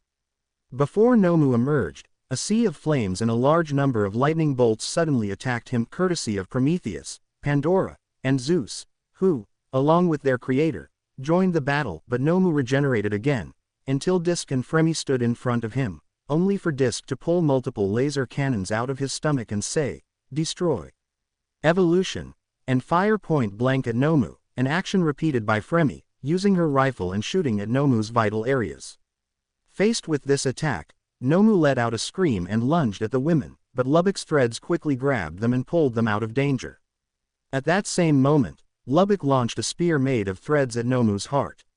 After it struck, Lubbock gestured with his hand so that the spear's threads would crush Nomu's heart, but incredibly, it didn't die yet. Then, Law, using his room, severed Nomu's arms, and Levi, with Luff, severed the rest. Before Nomu could regenerate, a cry of, "Phoenix Goen," was heard, causing a shockwave to strike Nomu once more. Tamura and Kurogiri couldn't believe what they were seeing. Their weapon against All Might was being defeated. Tamura. "Who the hell are you, you damn brats?" he said, clearly annoyed. Kyoya. "I don't usually answer pathetic herbivores, but I'll make an exception, we are pirates." Izuku and his friends were already tired of Nomu, even Kyoya, since for him, Nomu was a one-trick pony and he was already bored with it. No matter how much they hit it, the deformed monster kept regenerating. Izuku. "Disc, tell me you've found a way to deal with this deformed duck yet," the green-haired boy asked his nakama. Disc. "I'm sorry, Cappy, but this monster is beyond anything I've ever seen. I have no idea how they even managed to give it more than one quirk," she said in frustration. She considered herself the brightest mind of her generation, and the fact that she couldn't find a way to deal with this deformed duck bothered her greatly. "Law. Even if I cut it with my active room, this monster keeps regenerating. Does it have any limit? Lubbock. What if the ninja takes away the shadow and we let the sun do the rest? Levi. No, the one with the portals already saw me use that ability. Even though he doesn't know what happens after he takes the shadows from the others, he won't let me use it again. Besides, I don't want to use the cage no mi to kill, even if it's a monster like this, the ninja said, her tone expressionless at the end. Katakuri.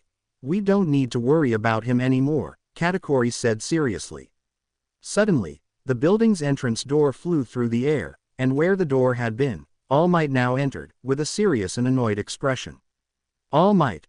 All is well, because I am here, were the words of the symbol of peace, before placing himself between the crew of the Moby Dick and Nomu. Tamura watched in a demented way what was happening. All Might had finally appeared. Izuku. All Might, you shouldn't have come. That monster was made to fight you, Izuku said to his idol, while pointing his finger at Nomu. All Might. I know, young Midoriya, but I can't stand idly by while these villains hurt my students, All Might said, clearly annoyed. Katakuri. Since it's impossible to stop his fight with Nomu, we'll tell him two important things. The first. He possesses a quirk of shock absorption and one of regeneration, as well as super strength. The second. It seems that his mind only thinks about fighting or following orders, it doesn't seem that he can think for himself. All Might. Thank you for the information. Law. I recommend that he doesn't overexert himself. If he does, his life could be drastically reduced with no possibility of fixing it, Law said in a whisper to All Might, so that only he could hear. In an instant, both All Might and Nomu began exchanging blows at high speed, creating multiple shockwaves in the process, which sent flying anyone who tried to approach the two of them. Disc. Is he an idiot or what? We just told him that brute force alone isn't enough, and he's trying it anyway. Disc said that, to her, All Might's behavior made no sense. Katakuri. Things will be different now, was all Katakuri said, without taking his eyes off the fight, something Izuku imitated. The blows from both fighters began to increase in power and speed, and little by little, All Might began to gain ground. Although Law noticed All Might's strain with each blow, it was clear to him that All Might was reaching his limit. But before running out of time, All Might, in one last devastating attack, managed to launch Nomu very far away, to the point that it was launched out of the building, creating a hole in the process, something that surprised everyone except Katakuri, who, thanks to his observation haki, had already foreseen this outcome. Tamura was frustrated. Nomu had been defeated, and he wasn't taking it well. In a fit of rage, he lunged to attack All Might, but was stopped by Kurogiri, who teleported him away with his mist to avoid a shot which wasn't from Fremi. When he looked at the culprit, he knew they had to escape quickly, since Iida had managed to bring all the teachers from UA.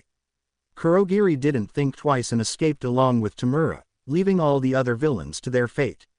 A few minutes later, all the villains except for the two who escaped were captured and sent to a maximum security prison.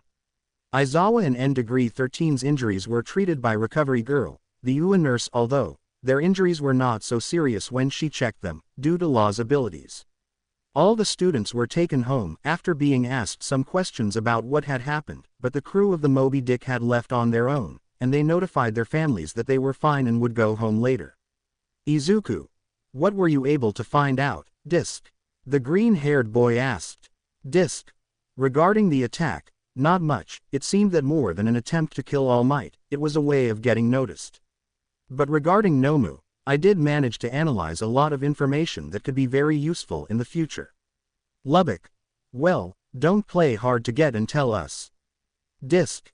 Nomu has a lot of DNA in his body, just like All Might, only unlike All Might, Nomu's DNA isn't balanced, and as a result, we have Nomu. Law. Yes, that's where the case will fall, someone with a quirk that gives quirks to others, although that's crazy. Izuku. I think we should tell All Might what we have so far, to see if he can answer some of our questions. After going to All Might and telling him what they had discovered, the courts of Moby Dick looked to All Might, and waited for him to say something. All Might. I think it could be all for one. Levi. The villain you supposedly took down. All Might. Yes, although now I wonder how true that was. Young Midoriya. I know what I'm asking of you is a lot, but please, finish what I couldn't, said the symbol of peace. Izuku. But couldn't you take charge after Law heals you? Law. That's not possible because this idiot overexerted himself despite my telling him not to, and that's why his lifespan and transformation time were drastically shortened, and it seems that, since he gave you one for all, his strength has been declining a lot, Cappy. Izuku looked at his nakama, then at his idol. Izuku. If All for One becomes a threat to my family and friends, I will eliminate him without hesitation. 4 weeks after the villains' attack on Ua, all students returned to their regular classes. At the rescue training facility, Rocky area, number 13 and Aizawa continued with the class they were going to give, before the villains' attack, this despite their injuries, and again All Might was absent. Number 13. Okay, I'll tell you how we're going to do this. I'll divide you into 2 groups. One group of people to be rescued, and the other group of heroes who will rescue them. There will be 3 people to be rescued and 4 heroes. One of the people to be rescued will be very scared and nervous, another will have a broken leg, and the last one will be unconscious. The heroes will have to deal with all 3 and rescue them in the best way possible. Number 13 looked at his students to see if everyone understood.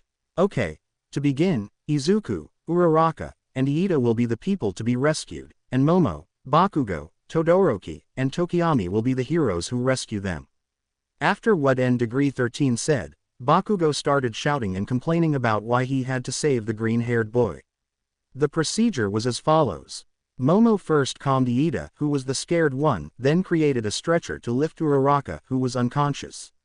Tokiyami went down and, with the help of his dark shadow quirk, lifted Uraraka onto the stretcher, and then they carried her up. The procedure was similar when they lifted Izuku and Iida. Tokiyami lifted Izuku while he climbed up. After that, number 13 proceeded to choose the next people to rescue and the heroes who would rescue them. At the end, they were taken to the ruined city area. The rescue exercise was different this time. There would only be 4 heroes, and the rest would be victims to be found and rescued. Everyone was very excited since, according to Mina, it was like a game of hide and seek, but all that happiness and joy vanished suddenly when they saw Lita running away, who should have been hiding to be rescued.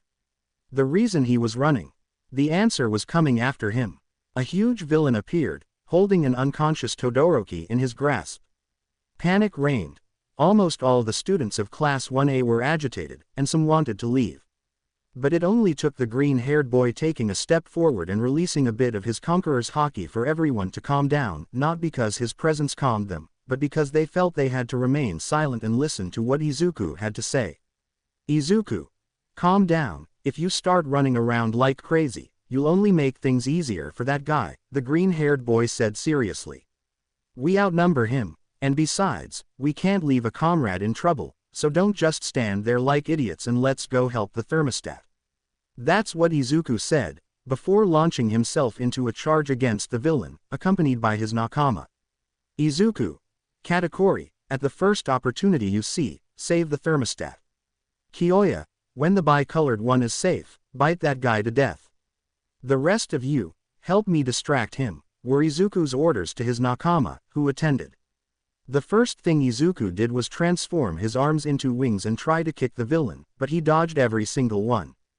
Fremi tried to shoot him in the hands to make him release Todoroki, making sure not to hit him by mistake, but again the villain dodged every attack.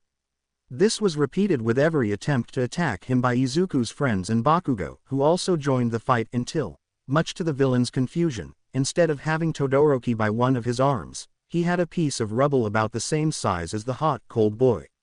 When he started looking around, he saw Law, calmly standing with the unconscious Todoroki lying beside him. But the villain didn't have time to react because Kyoya and Bakugo launched a full-scale attack, seeing that the villain no longer had the thermostat.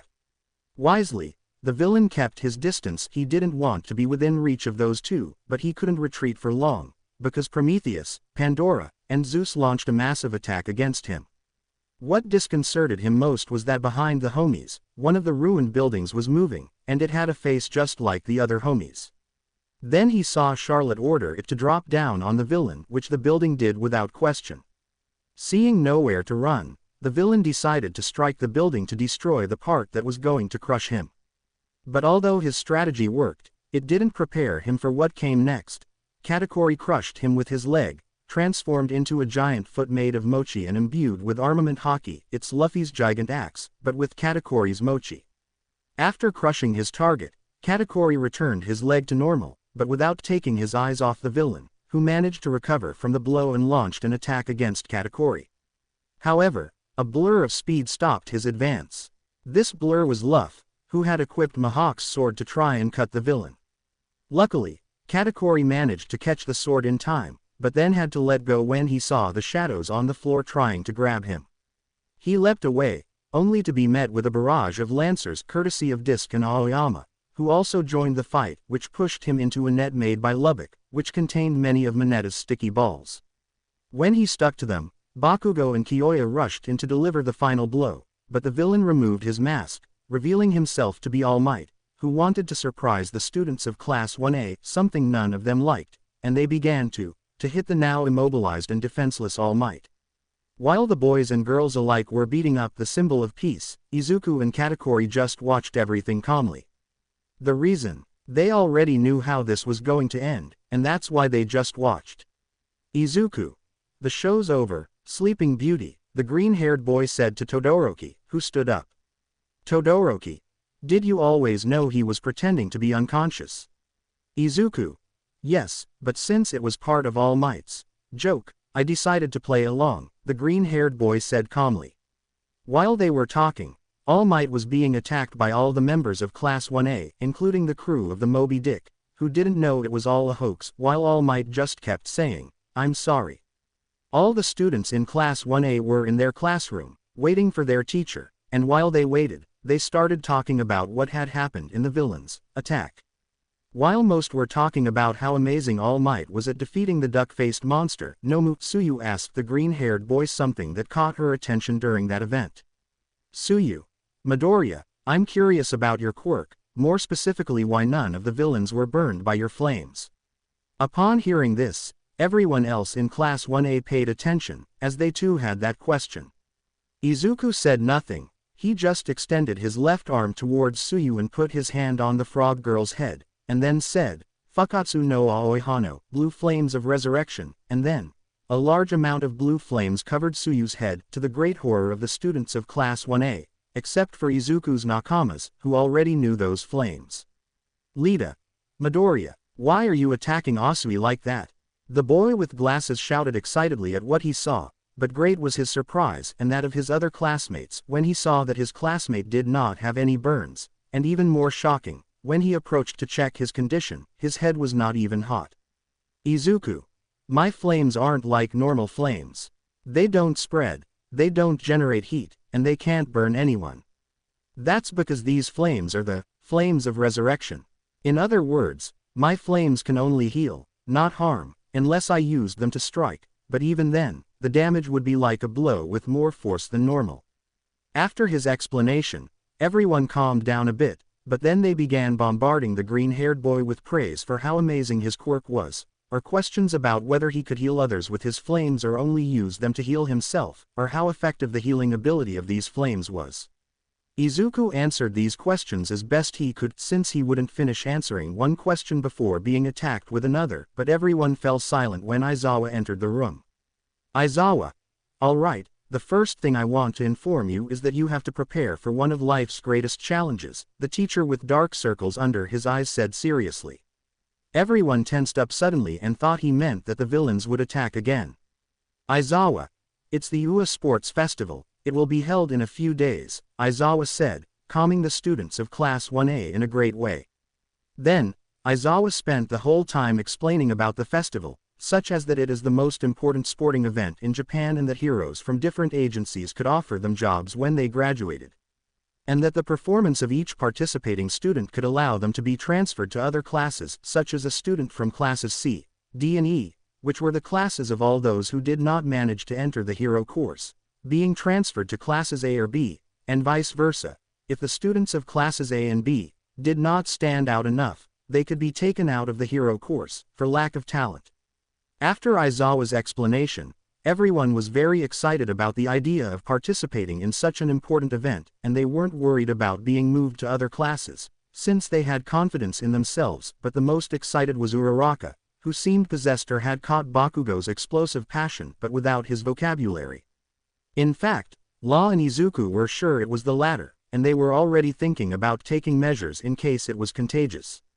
After lunchtime, Uraraka had explained to her friends that she wanted to be a hero to earn money so her parents wouldn't have to keep working, and that this festival could be her first big step toward achieving her goal. They all agreed it was a worthwhile goal. As they were about to enter their classroom, they saw a large crowd gathered at the entrance. These were the students from the other classes who were intently watching each of the students in Class 1A.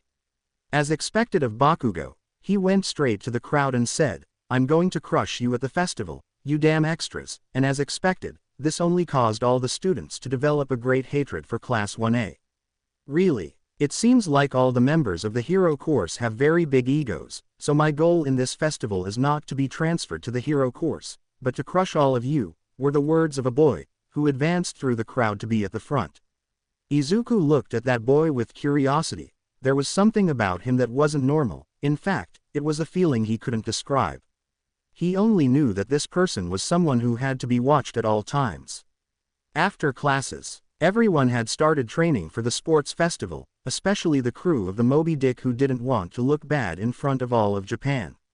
Izuku decided to focus his training on improving his armament hockey and his use of one for all, and Marco set the goal that by the time the sports festival started, Izuku would already be able to use armament hockey at a level similar to that of the weakest vice admiral, even if it was the last thing he did, and the other crew members of the Moby Dick devoted themselves to ways of improving their skills according to their fighting styles, such as Fremi, improving his aim, if that were even possible, or Lubbock creating new ways to use his threads.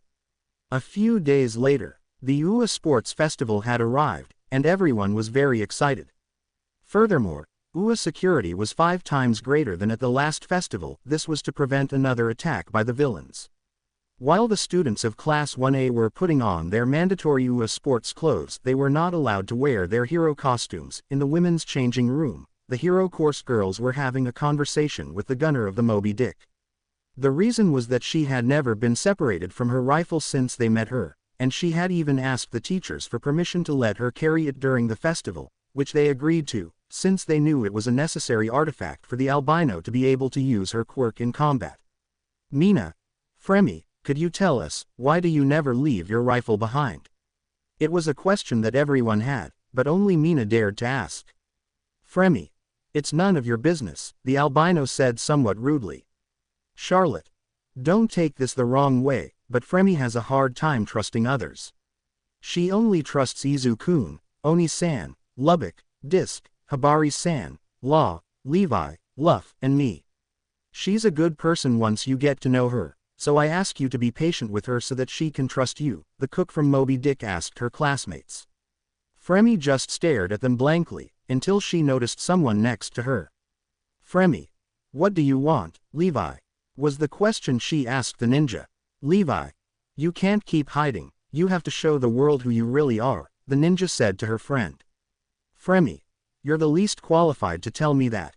Besides, I don't trust them, they'll only judge or despise me." She said this while placing her hand over her eye covered by her patch.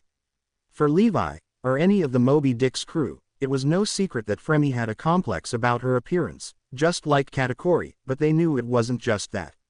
It was also related to the fact that she was never without her weapon. They had even found her asleep in her room, hugging it.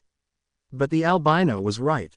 Levi was the least qualified to tell her anything, since she was also hiding, albeit in a different way. In the men's changing room, the houses took a similar turn to what happened in the women's room, since Kirishima had asked Law the same question, but about his sword, and he answered in a similar way to the albino girl, but before the redhead could protest, Todoroki stood in front of Izuku. "Todoroki, Midoriya, I consider myself stronger than you, that's why I plan to attack you with everything I have at this festival." What the bi-colored boy said was a clear declaration of war, and the green-haired boy did not hesitate to respond in his own way. Suddenly all the men inside the changing room, except Izuku's nakamas, began to feel their bodies very heavy, so much so that Iida, Todoroki and Bakugo were on their knees on the floor. Others like Tokiyami or Kirishima were lying on the floor, unable to move a muscle, and others like Mineta or Denki were unconscious, but those who were still conscious managed to recognize that sensation. It was the same one that the green-haired boy caused when he wanted to make himself noticed, only it was much greater than the previous times. Todoroki, using all the strength he could muster, raised his head to try to face the green-haired boy, but that was his mistake. Todoroki could swear that behind Izuku was a giant man, about 5 meters tall, who was looking at him with amusement, as if he were a child about to play a prank. "Izuku, I accept your declaration of war, thermostat," said the green-haired boy with a smile characteristic of Whitebeard. Law had planned to make his captain stop using his conqueror's haki. Izuku might not like to overuse haki, but if there was one thing he'd use it for, it would be to take down the arrogant and conceited. But suddenly, the door opened, and Levi entered with Sandai Kidetsu drawn, Luff with Kokuto Yuru in hand, Charlotte with Pandora by her side, because Zeus and Prometheus were outside, and Fremi with her rifle in hand, aiming at the first person she saw in front of her captain, that is, Todoroki. Disc came in behind the girls. She wasn't in the same hurry as the others, since she knew that Izuku only used his haki to take down some conceited person, and how did she know? If anyone attacked the green-haired boy, Katakuri and Kyoya would have already sent them flying to the moon with their punches. Upon seeing the girls enter, Izuku stopped using his haki, allowing all those affected to stand up again except for those who were unconscious. "Izuku, girls, no offense or anything, but could you give us a little privacy?" the green-haired boy said to the female members of Moby Dick, with a slightly awkward smile, since he, like some of his classmates, hadn't finished changing his clothes. Upon realizing that Izuku was only covered from the waist down, the 5 girls had different reactions. Charlotte fainted, Levi and Disc had a somewhat perverted look on their faces, Luff was red as a tomato, and Fremi blushed a little. Then she shot at the green-haired boy a large number of times, before leaving, still blushing. While Izuku regenerated with his flames, the other girls left except for Charlotte, who was dragged away by Levi. All the students from UA's Class 1 were entering the stadium, being introduced by Professor Present Mike, who was one of the commentators for the sports festival, and Aizawa was the other, highlighting the fact that Class 1A had faced an attack from villains, which caused most of the students from the other classes to increase their hatred for Class 1A. Then Midnight appeared, who proceeded to explain what the first stage of the festival would consist of, which turned out to be a race. All the classes were lined up in front of the starting line, as Midnight said that only the first 42 students to reach the finish line would be able to participate in the second stage, and as expected, everyone wanted to be among those 42 places. When the doors opened, there was a slight stumble at the exit, because, as everyone wanted to leave at the same time, everyone was a little cramped. Todoroki was the first to escape that sardine can, using his ice to gain an advantage, and incidentally, slow down the competition, or so he wanted to do. Quickly, seeing how the bi-colored one advanced, Bakugo launched himself flying with the help of his explosions and tried to catch up and overtake Todoroki, a thought shared by all those who managed to avoid the freezing of the cold heat. Todoroki and Bakugo were vying for first place in the race, but a large shadow, which passed over them, caught their attention, and what they saw neither of them liked. They were so focused on seeing who would be in the lead in this race, that they forgot about the person, who was their real objective to beat at the festival. Izuku, with his phoenix wings, flew over the thermostat and the Muslim, and he wasn't alone. Behind the green-haired boy were Zeus and Prometheus, with Charlotte riding on the former, and behind them was Lubbock, who was using his threads tied to the clouds to move through the sky. Todoroki and Bakugo were so focused on Izuku and his flying crew that they didn't realize that Levi and Luff, with their great speed, had already overtaken them until it was too late, but they managed to prevent them from being left behind. But the race for almost everyone came to a halt except for those flying through the air, who continued on their current course without interruption. What stopped them was that they encountered the first obstacle of the race, the entrance exam robots, mostly a large battalion of the 0.1s. Todoroki was the first to pass them, freezing one and going under it. Bakugo intended to take one down with explosions, but the robot in front of him suffered several explosions, followed by the sound of gunfire, the source of which was obvious. Bakugo glared at Fremi for stealing his prey, but he was more concerned with coming in first, so he just grumbled and left. Fremi paid no attention and continued her advance, followed by Katakuri and Kyoya, who destroyed every robot that got in their way. Further behind them were Law and Disc. The latter smiled when she saw the robots, since her physical condition was not the best, and she intended to kill two birds with one stone.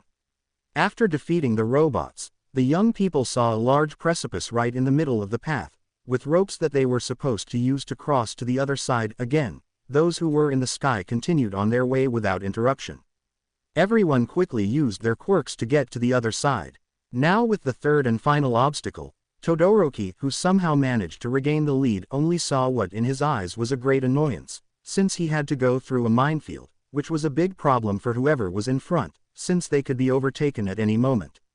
Izuku flew over the minefield, much to Todoroki and Bakugo's frustration, as did Charlotte and Lubbock. Meanwhile, Levi and Luff had no worries when passing through the hidden mines, one because of her speed, and the other because of her reflexes and good eyesight. Katakuri and Kyoya decided to go through the minefield without caring about the mines, one because he knew where to step to avoid detonating them while running, thanks to his observation haki, and the other because he was a human armored tank, which the explosions didn't damage in the slightest. Fremy was also able to pass without problems using his observation haki, and Law with Disc were very calm, on top of a robot with 0 points, since Disc hacked the robot, and intended to use it at that moment. The robot passed through the mines as if nothing was wrong. Due to its size, the weak explosions didn't affect it. Todoroki and Bakugo quickly battled for first place in this race, until in a burst of speed, Izuku left them behind and reached the finish line first, and the other results were as follows.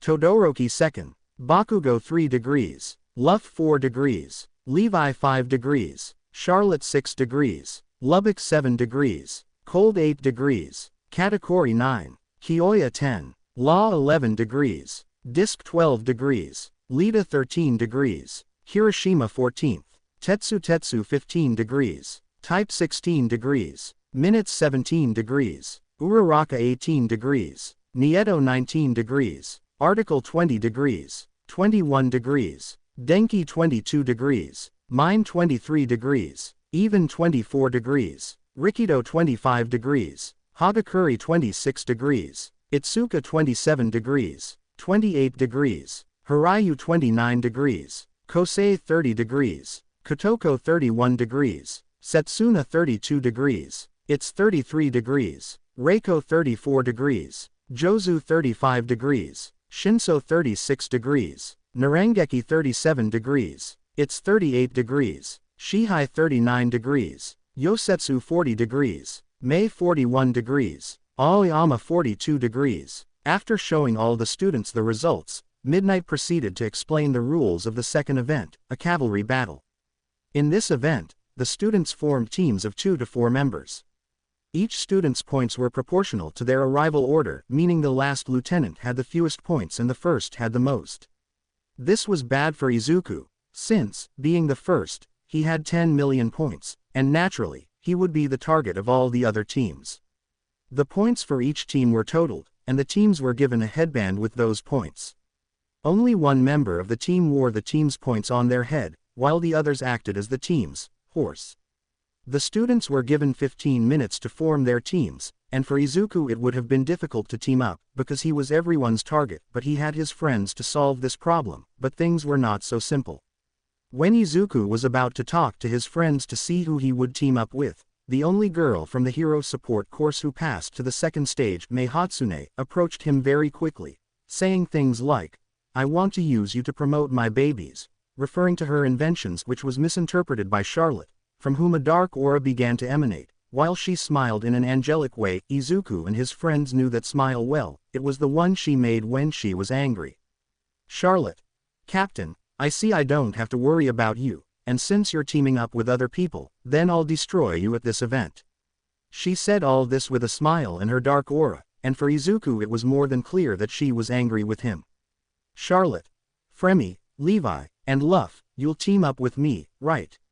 After saying this, the aforementioned girls just stared fearfully at the vinsmoke. They were aware that Charlotte would never kill a fly, but when she entered her smiling Shinigami mode, as she often referred to it with Levi, she became very dangerous, since she could use life or treat against anyone who bothered her. and none of them were willing to give her a reason to use it. Fremy, Levi and Luff. Yes, big sister, we'll team up with you. Upon hearing what the girls said, Izuku quickly looked at his other nakama. Kyoya. Sorry Omnivore, but this is a good opportunity to fight strong people, and protecting you wouldn't allow me to fight those people.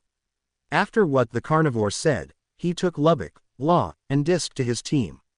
Izuku could only think of one thing.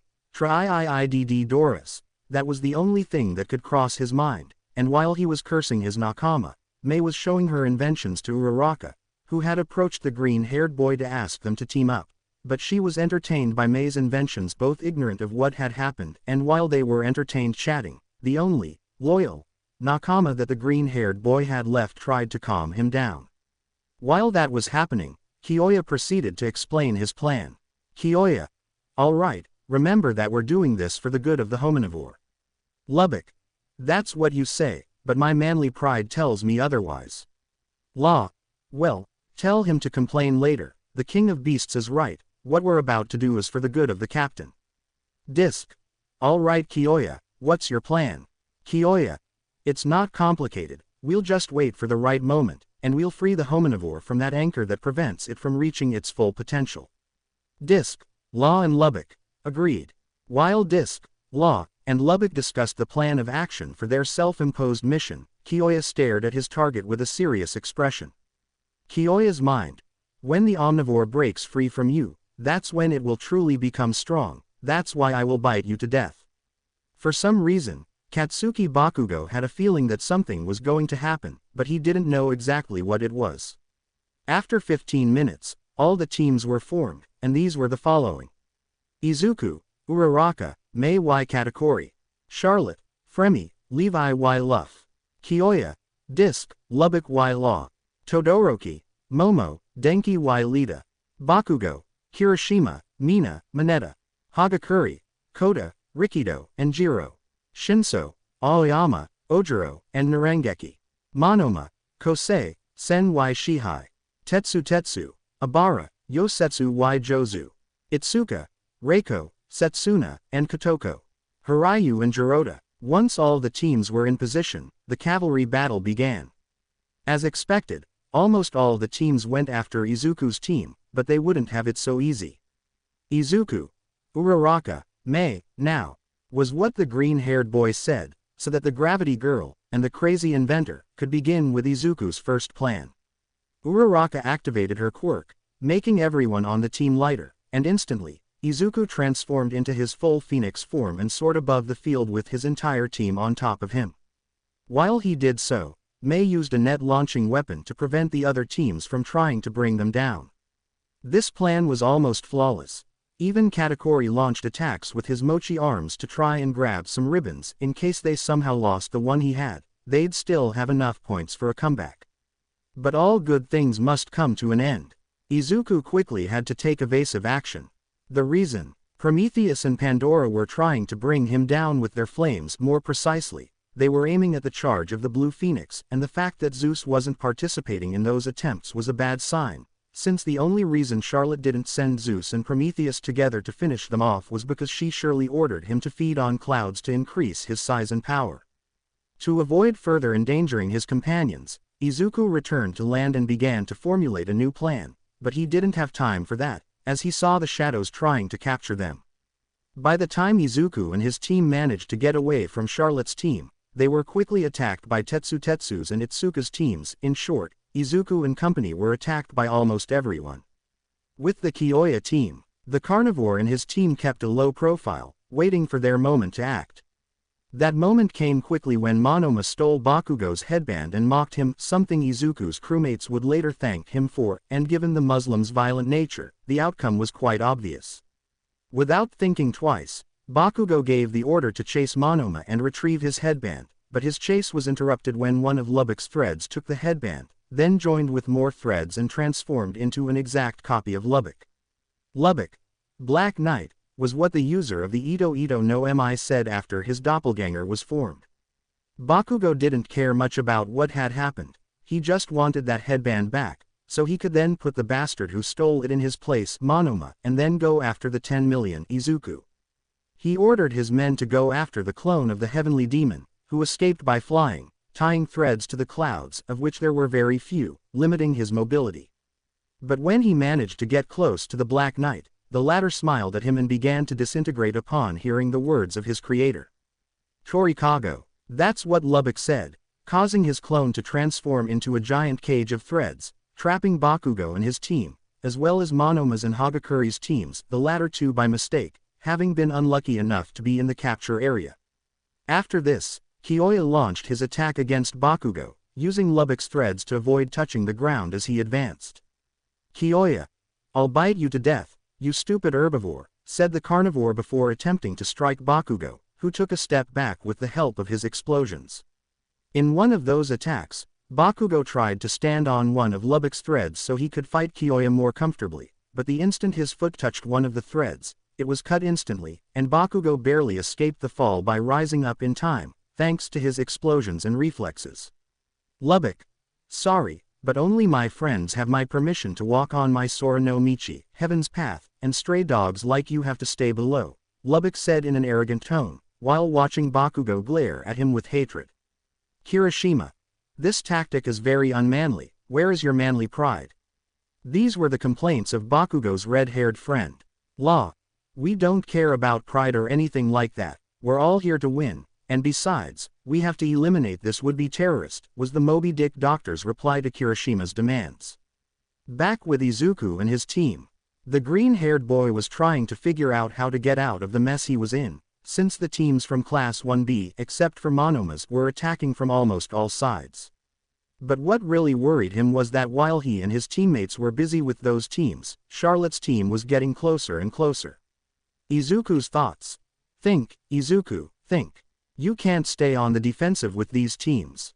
Escaping by flying away is suicide. Prometheus and Pandora would play target practice with you and the others. The only possible option would be to go on the offensive and pray that everything goes well, but Izuku had to snap out of his thoughts when he saw Todoroki trying to steal his headband, noticing he was distracted. Izuku's thoughts. And this was the only thing missing, the thermostat is attacking me too. Back with Kyoya and his team. Bakugo was getting angrier and angrier. The reason? He had to stay airborne with his explosions while fighting the carnivorous monster, but that wasn't all. Lubbock kept creating replicas of Kyoya's tonfas with his threads since they kept breaking because they couldn't withstand Bakugo's explosions and/or the force with which Kyoya used them, and Disc kept firing them at the Muslim whenever he let his guard down. Kirishima and Mina tried to destroy the cage Lubbock had made, but realized it was too dense and would take too long to create an opening large enough for them to escape. Faced with this predicament, Mineta suggested attacking Lubbock, thinking that if they knocked him out, the cage would collapse on its own, but this proved to be an even worse plan. Every attack they launched against Lubbock was either deflected by Law's room or used as a human shield by the Moby Dick doctor. Kyoya, for his part, recalled the reason why he had resorted to this, while continuing to attack Bakugo. Flashback. After one of the green-haired boy's training sessions to improve his armament hockey, he was arguing with Whitebeard's former commander. Izuku. No matter how hard I try, the result is the same. Marco. It's the same because you're not focusing properly. Izuku. I'm perfectly focused. Marco. Are you focused on training? Or are you focused on confronting the Muslim? Izuku. What's the difference? I'm training to fight everyone at this festival, and Bakugo is no exception. Marco. You're not understanding me. Your mind is only focused on fighting the blonde guy. It's like an obsession, and that's preventing you from moving forward. Izuku. How does wanting to fight Bakugo prevent me from moving forward? Marco. It's because you only think about that, and not about getting stronger. You see the blonde guy as the best you can face right now. You limit yourself because you already think you can take on any opponent your age who comes your way, and that's why you don't progress. Izuku. So Bakugo is the reason I'm so bad at armament hockey. Marco nodded. Kyoya overheard this entire conversation, although he only understood what the green-haired boy was saying. End of flashback. Kyoya's thoughts. If I eliminate you from this competition, the omnivore can concentrate on its other rivals like cold heat. Kyoya's attacks continued until the sky suddenly darkened. When everyone looked up at the sky, they saw the reason. Zeus was flying over the stadium, and he was much larger than usual. Charlotte. Zeus breezer tempo, time of Zeus's easy bread, were the words of the Vinsmoke, before Zeus launched a powerful lightning bolt at the stadium. Silence fell after the devastating Vinsmoke attack. Everyone in the stadium was completely silent. Present mic. Aizawa, what the hell did you teach your class? The pro hero exclaimed after coming out of his shock. Aizawa did not respond and only looked at the place where the lightning struck, which was difficult, since the lightning created a large cloud of dust. Aizawa, it seems some teams are out of the competition, said the dark-haired man, as the dust settled a little. And indeed, several teams were lying on the ground with their bodies paralyzed or unconscious. Hagakuri's team, Rin's team, and the Kendo team were out of the competition, as they had no method of protection against electrical attacks. Tetsu had the idea to use his steel body to protect his team. The idiot forgot that at times he was a human lightning rod and that he was only going to make things worse, but Abara reacted in time, and used her quirk to protect her team with a dome of vines. Monoma's team tried to use a double wind shield Kosei with his quirk, and Monoma copying it, but it was useless, as it was not strong enough to protect the entire team, although it did protect them from most of the damage and they were knocked unconscious by the impact. Todoroki's team protected themselves with an insulating tarp made by Momo. Their original idea was to use it to avoid being affected by Denki's discharges when he attacked, but it also served this purpose, and a large ice wall made by Todoroki, which didn't last long, but protected them from the shockwave produced after the lightning struck. Bakugo's team was saved, since Kirishima had the same idea as Tetsu, except that he, not being the rider of his team, had his feet on the ground, and that his quirk did not turn him into a metal man, but only hardened him, so his team was not harmed, but that idea took its toll on him, since his body is paralyzed after the impact. Kyoya's team is safe too, but their prey escaped them. The reason was that Lubbock had to undo his birdcage to create a large cocoon with his threads and protect his team. And finally, Izuku's team managed to protect themselves, thanks to Katakuri thinking quickly and creating a dome with his mochi and reinforcing it with armament haki.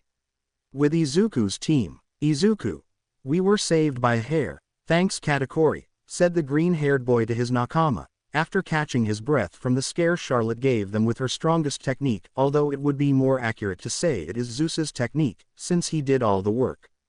Katakuri, it's too soon to relax. Charlotte has only attacked us with Prometheus, Pandora, and recently with Zeus. She hasn't even used all her power and that of the other girls yet, referring to the powers of Charlotte and Levi's devil fruits, and Luff and Fremi's quirks, the sweet commander said to his captain, while his gaze was fixed in one direction. Uraraka and Mei. I saw my life flash before my eyes. The two girls said while crying. Katakuri. Attention, here he comes again, was what Izuku's nakama said, before starting the retreat, which the rest of the team did to see the reason why he wanted to leave that place. Charlotte. Bad luck Zeus, the rats got away, said the Vinsmoke with a smile while still emanating her deathly aura. Fremi's thoughts. She had to be a descendant of Big Mom. I don't know how it's possible that someone as kind as Charlotte could become this monster. Could it be that the Soru no Mi is cursed? Levi and Luff's thoughts. Big sister come back, said chibi versions of the aforementioned while crying. With the Kyoya team, Lubbock. What's wrong with Big Sister? She almost killed us all, shouted the lookout on the Moby Dick. Disc. He's in his smiling Shinigami mode, he doesn't recognize the difference between friends or enemies, Disc said to his nakama. Kyoya. Worry about that later, the idiot herbivore got away, said the carnivore seriously, realizing that at the last second, before Lubbock trapped him in the cocoon of threads, Bakugo managed to retrieve his headband. Not only that, but he also grabbed Monoma and Hagakuri's headbands while they were unconscious. Back with the green-haired guy and his team. Izuku.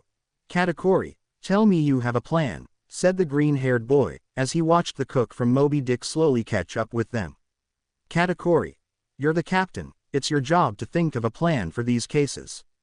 Izuku. I can't think of anything to calm her down, he said while crying, accepting his cruel fate. Uraraka. And first of all, why is she angry? Katakuri. She misinterpreted Mei's words. Mei. Am I misinterpreting my words? Izuku.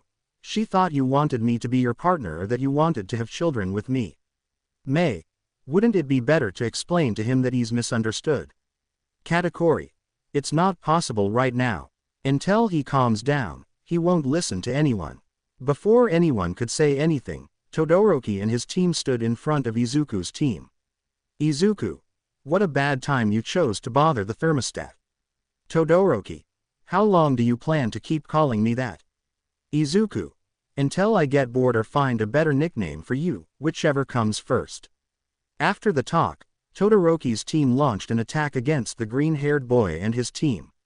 After that, Lita realized that time was running out, so she opted to use her ace in the hole. Iida. Todoroki, when you can, get ready to take the 10 million. I won't be able to move after this. Todoroki. What? That was all he could say before Iida played his trump card. Lita.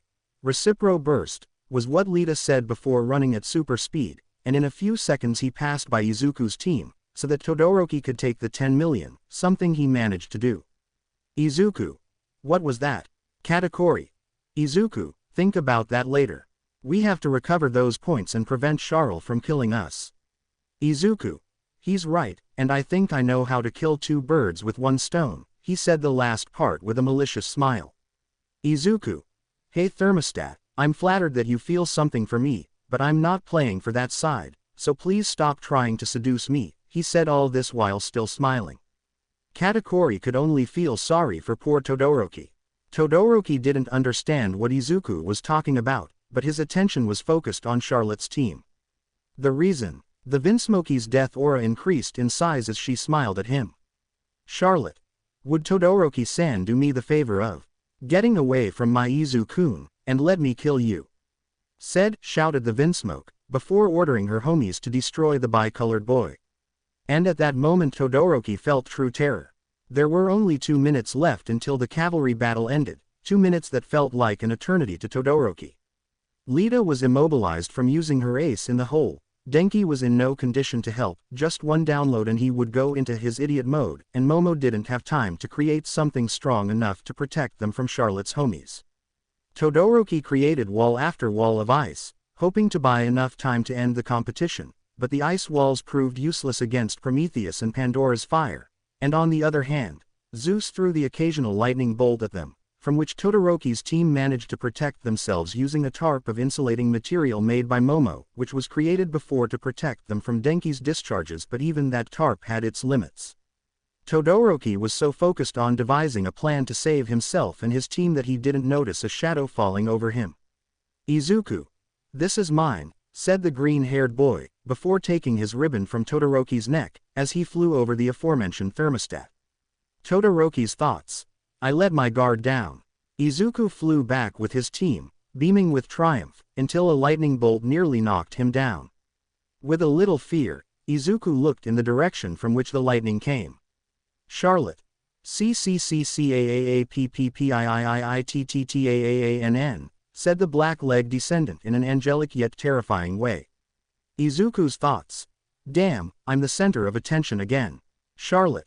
You're a bad captain, you use me to do your dirty work, she said in a way that seemed sad, but with a huge aura of death. Levi and Luff's thoughts. It was a pleasure meeting you, Cappy. But incredibly, Charlotte did not give the order to attack to her homies, something that astonished everyone who knew her, but when they saw the Vinsmoke, they were all in shock. Nothing personal, but I want to win too, were the superior words of the boy with dark circles under his eyes from Class 1C, as he took Charlotte's ribbon. Charlotte. When did that happen? Vinsmoke said in shock, not understanding how that boy got so close. Levi and Luff's thoughts. How the hell did I manage to steal Big Sister's tape? Mempta Fremi. Since he managed to outwit Zeus and Prometheus, not even the smallest mouse in the world can approach Charlotte without being charred by them. Suddenly, Charlotte's deathly aura intensified again, and her gaze was directed towards the boy from Class 1C. Charlotte. I interviewed you. To touch my head, only the captain and Oni-san can touch my head, you damn pervert. The cook of the Moby Dick said with clear anger. Katakuri. I'll kill him, the sweet commander said almost in a whisper, since no man could touch his little sister except for his captain and himself and live to tell the tale. Izuku now felt sorry for the poor idiot who touched what belonged to Diablo, and could only pray to Kami-sama to have mercy on that poor damned soul. But before Big Mom's decent people could unleash their fury on Shinso, the clock marking the time of the event reached 0. Midnight. Time's up, we'll announce shortly which team advances to the final round. Izuku's mind, from which he was saved. Todoroki's mind. I couldn't come in first, but it's better to come in second in this event and come in first in the last one, than to die for a deranged yandere, were the thermostat's thoughts. Midnight. Well, first place is Izuku's team, second place is Todoroki's team, third place is Shinso's team, and fourth place is Bakugo's team, were the words of the pro-hero. Bakugo, as expected, is cursing being in such a low position. After that, Midnight said that the next and final event would be a one-on-one battle, and that while they prepared the platform and gave the teams time to rest, the teams that did not advance to this round would play recreational games to kill time. But before Midnight could explain how the matches would be, Ojiro and Narengeki, from Class 1B, withdrew, claiming they didn't want to participate because they didn't remember anything from the beginning of the first round until almost the end of the second. Midnight accepted their decision and asked the team that had withdrawn to take their place, but she was interrupted. Lubbock. Midnight-sensei, I believe Charlotte's team should be the one to take that opportunity, since she and her team kept their ribbon for much longer than everyone else. Midnight accepted that argument, and let Charlotte and her team choose 2 members for this stage, which were Charlotte and Fremy. The reason? Neither Levi nor Luff wanted to face the Vinsmoke. The battles ended like this. 1 battle. Izuku vs Shinso. Second match. Todoroki vs Mineta. Match 3. Denki vs Charlotte. Fourth battle. Lita and Mei. 5 combat Katakuri vs Momo. 6 combat Mina vs Aoyama. 7 combat Kirishima vs Fremy. 8 battle Uraraka vs Bakugo. Izuku's thoughts. So I'm stuck with the guy who managed to get close to Charles without being massacred by Zeus and Prometheus. I'd better watch out for him. There's something about that kid that gives me a bad feeling. Shinso. You're Izuku, right? It seems you'll be my first opponent. It's a pleasure, said the boy with dark circles under his eyes as he extended his hand. Izuku was about to answer, but he felt something watching him, and when he turned around he saw Charlotte with her deathly aura, smiling at him. Izuku wisely made a graceful escape before Vinsmoke could make a stew out of him. While the students who didn't make it to the final round were participating in recreational games, Izuku was deep in thought, trying to figure out how the Shinso boy managed to get close to Charlotte without the homies or the other girls on his team noticing.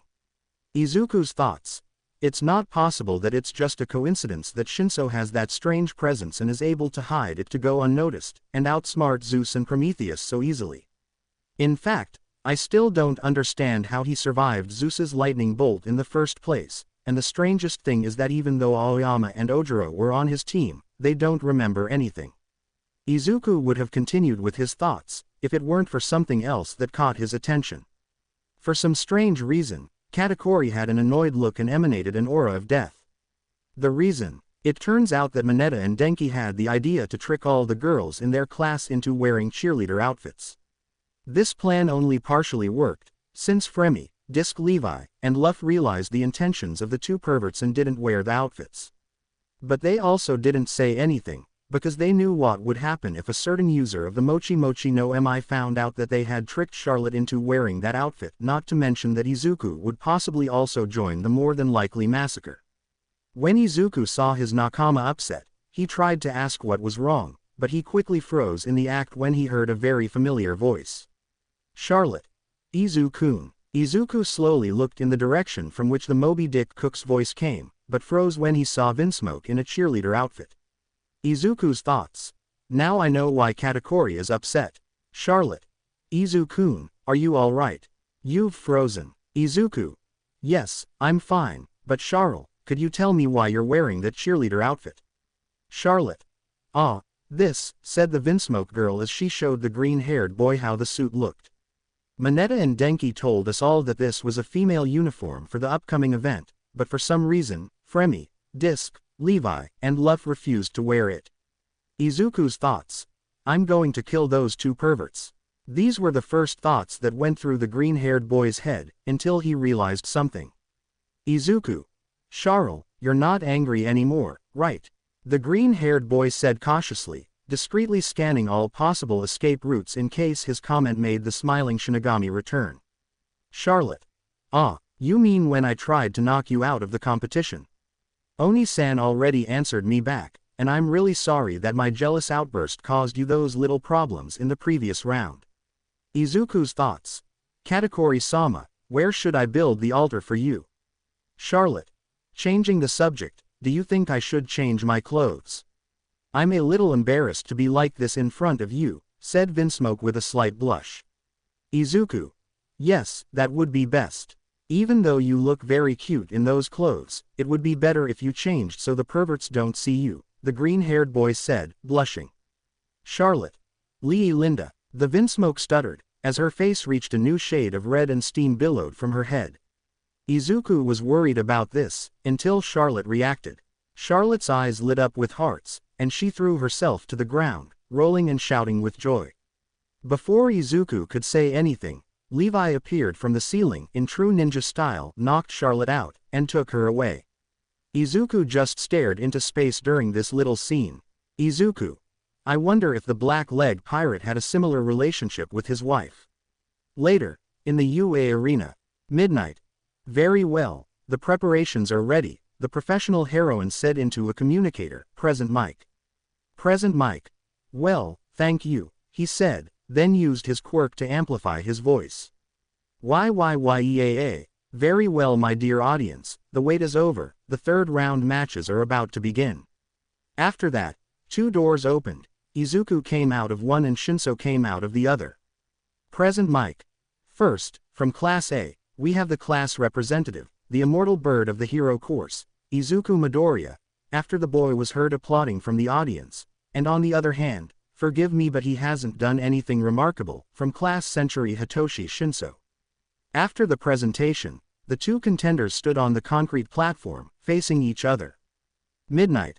Alright, these are the rules. You win if you manage to knock your opponent out of the fight, knock them off the platform, or make them say, I surrender.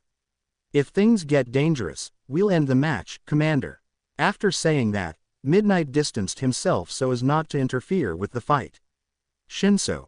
I give up, huh? Don't you think this is a stupid way to lose? Those of us who made it this far did so thanks to our strong wills. This round seems designed to eliminate those with weaker wills.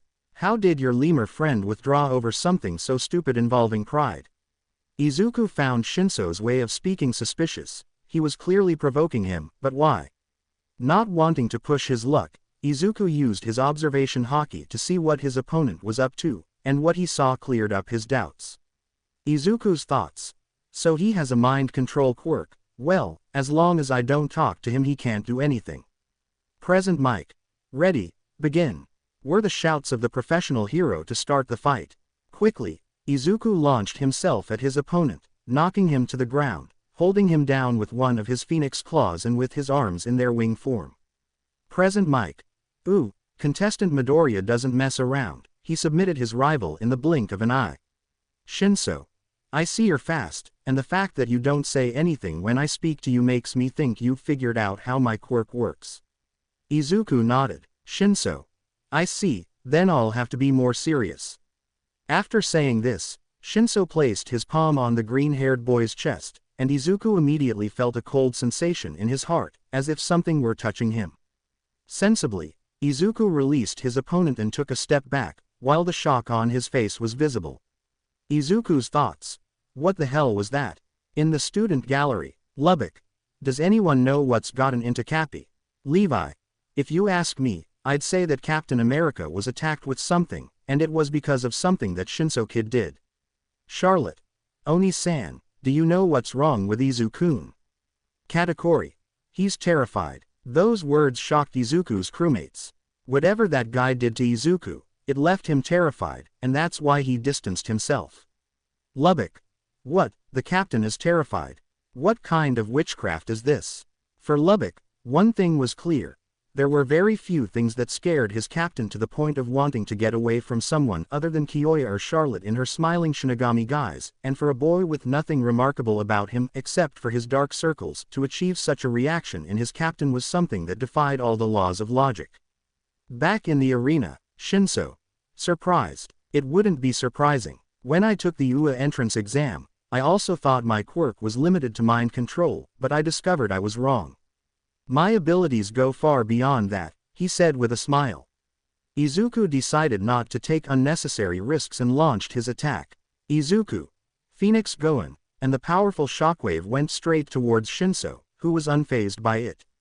Then a cloud of smoke rose after the shockwave hit its target, and when the smoke cleared, Izuku was in shock again, as Shinso was unharmed, and not only that, but the area of the platform he was standing on was intact, unlike the rest around him, clear proof that he did not move from his spot.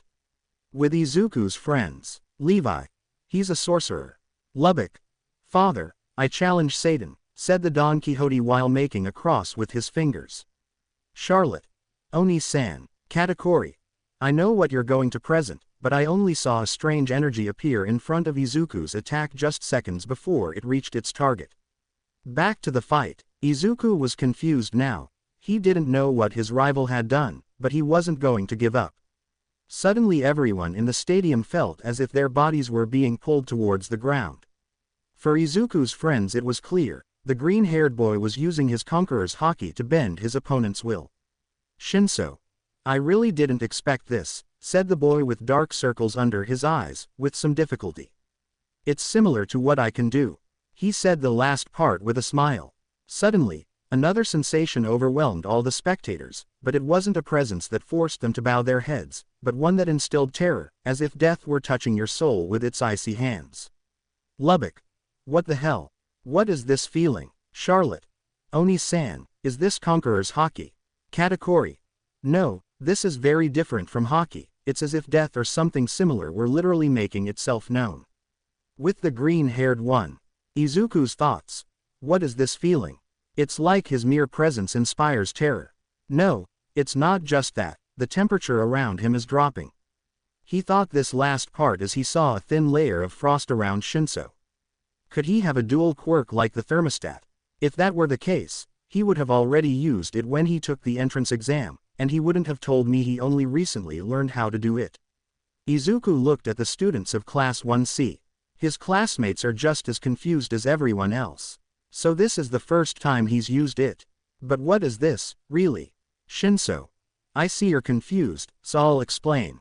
My power could be considered a demon's curse, and because of that, I'm hated by the gods. Izuku's thoughts. Curse. Demon. Hated by the gods. It can't be. Izuku is in shock as he puts together the pieces of that riddle. Shinso. I see you understand, so you have it too. Suddenly, a ghostly silhouette rose up behind Shinso, laughing chillingly. If I had to give this curse a name, it would be Yomi Yomi no Akuma. With Izuku's friends. Levi. Impossible. Lubbock. There's no way. Charlotte. Oni-san, he has what I think he has. Katakuri. Yes, this guy has a devil fruit, the Yomi Yomi no Mi to be exact, he said, whispering so that only Charlotte and the other crew members of the Moby Dick could hear. Izuku was carefully observing his opponent. He didn't want any more surprises. Knowing his opponent was a devil fruit user was enough. Izuku still didn't know how much control his opponent had over their fruit. What interested him most was, how on earth did Shinso manage to activate the Yomi Yomi no Mi? For that devil fruit to activate, the user has to die first. In the stands where Izuku's crewmates were, all the Moby Dick crew members had the same doubt about their captain. Katakuri. Disc, scan that guy. Disc. Understood, he said, then lowered the visor on his head and began scanning Shinso. Back with the two contenders. Shinso. I see you were impressed by my abilities, but let me tell you, this is just the tip of the iceberg. After saying this, Shinso lunged at the green-haired boy. Izuku was not willing to let himself be attacked by his opponent, and in a swift movement, he took flight and began to circle around Shinso without leaving the platform. Izuku. Fénix Sennin, were the words of the green-haired boy, before a tornado of blue flames formed around Shinso, without burning him, but he was dragged along by the force of the tornado. Everyone thought that with this, Izuku had already won the fight, but against all odds, Shinso managed to escape the tornado, and not only that, but the specter he had summoned earlier had transformed into a green skeleton, and what astonished Izuku and his friends the most was that this skeleton could hit Izuku. Izuku's thoughts. This can't be, the Yomi Yomi no Mi is supposed to only give its user the power to control their soul, but it can't touch solid beings or objects. Shinso. It's not over yet, said the boy with dark circles under his eyes, as his green skeleton attacked the green-haired boy again. Izuku. Tensai no Soen, and instantly, Izuku dived towards Shinso, but the skeleton used his hands to protect Shinso. With Izuku's friends. Lubbock. That's not fair, Emo Avenger, the Susanoo is an illegal technique in these tournaments, said Don Quixote, while waving a shonen manga. The other Izuku crewmates thought, is he comparing it to a shonen manga? Back to the fight. Thoughts. Come on Izuku, think, you can't be on the defensive forever, and the attacks are being stopped by the skeleton. I have to find a way to attack without him being able to protect himself. Shinso. If you're not going to attack me anymore, then I'll do it. After saying this, Shinso extended his hand towards the green-haired boy, and a white mass began to form from it, later turning into a very peculiar little ghost. Shinso. Negative hollow. As he finished that sentence, the ghost lunged at the green-haired boy. Izuku reacted quickly and started moving so that the ghost wouldn't touch him. Izuku's thoughts. How can he create hollows? That ability belongs to the Horo Horo no Mi, not the Yomi Yomi no Mi. These thoughts were being debated by the green-haired boy as he dodged the ghost. With the crew of the Moby Dick. Levi. Don't touch me, Cappy. Katakuri. Disc, tell me what you have. Disc. You're not going to believe this, but this guy has 2 devil fruits, the Yomi Yomi no Mi and the Horo Horo no Mi. Charlotte. I thought it was impossible to have more than 1 devil fruit, and if anyone tried, that person would die. Luff. And without that, that's what happened. Kyoya. Explain yourself, herbivore. Luff. What if he first consumed the Yomi Yomi no Mi and then the Horo Horo no Mi? By consuming 2 devil fruits, he eventually died, but upon dying, the Yomi Yomi no Mi allowed him to return to life, which activated the powers of the Yomi Yomi no Mi and allowed him to gain the powers of the Horo Horo no Mi as an added bonus. Fremi. If that were the case, the demons of his Akuma no Mi would be in constant struggle to see who gets to stay in his body, which would give him another death. Lubbock. Do you think he found a way to stabilize the 2 demons? Disc. It's highly unlikely, but he must have a secret that allowed him to achieve this feat impossible for normal humans. Katakuri. I believe we will get our answers as the fight progresses. Back in the fight, Shinso. Toko Hollow, said the boy from Class C, so that now a large ghost would join the cat and mouse game he was having with Izuku. Shinso. And just for fun, Yonbai no negative Kogeki, then 4 phantoms, identical to the first one created, also began to chase the green-haired boy. Izuku's thoughts. Will these damn ghosts never end? Present mic. Incredible, how many quirks does participant Shinso possess? He's overwhelming participant Midoriya. Aizawa. It doesn't seem like he has many quirks, but one that can do many things, as Shinso himself admitted. Before entering UA, his quirk could only control minds. It seems he was training it to evolve it, but it doesn't make sense to me that in such a short time he has achieved such progress. Izuku's thoughts. I'm fed up with this stupid game. Izuku stopped his advance and turned towards his pursuers. Izuku. Ho-Yoku Tensho, burning phoenix wings. Izuku began to flap his blue fire wings, creating a tornado of blue flames that ascended into the sky, carrying all the negative hollows with it, and then launched himself against the Toko Hollow, which, due to its size, was not sent flying, like the other hollows. But when Izuku launched himself at the Toko Hollow, Shinso smiled and snapped his fingers, kamikaze lap, and at that same moment, the ghost exploded in front of the green-haired boy. Present mic. Incredible, the ghost exploded. Could it be that participant Izuku was knocked unconscious after that explosion? The smoke slowly began to clear, revealing Izuku with some of his clothes torn to shreds, and parts of his body engulfed in blue flames. Izuku. You wretch, you almost killed me, he said with a smile, as he began to get excited about this battle. Shinso. Finally you speak to me. I was starting to think you only knew how to say the names of your attacks, he said with a smile. Negative ghost. As he finished the sentence, a Toko hollow and 3 negative hollows launched themselves at the green-haired boy. Izuku didn't hesitate for a moment, and launched himself against the hollows. When the 3 negative hollows approached the green-haired boy, Izuku began to strike them with his wings, and they vanished after being hit. Izuku's thoughts. I figured as much. He doesn't know how to use hockey, and even though mine is terrible, it's effective enough to destroy hollows without their abilities affecting me. Shinso's thought. How did he do it? He must have become an emo after playing negative hollows. Izuku quickly launched himself at the Toko hollow, and Shinso reacted quickly upon seeing him. Shinso.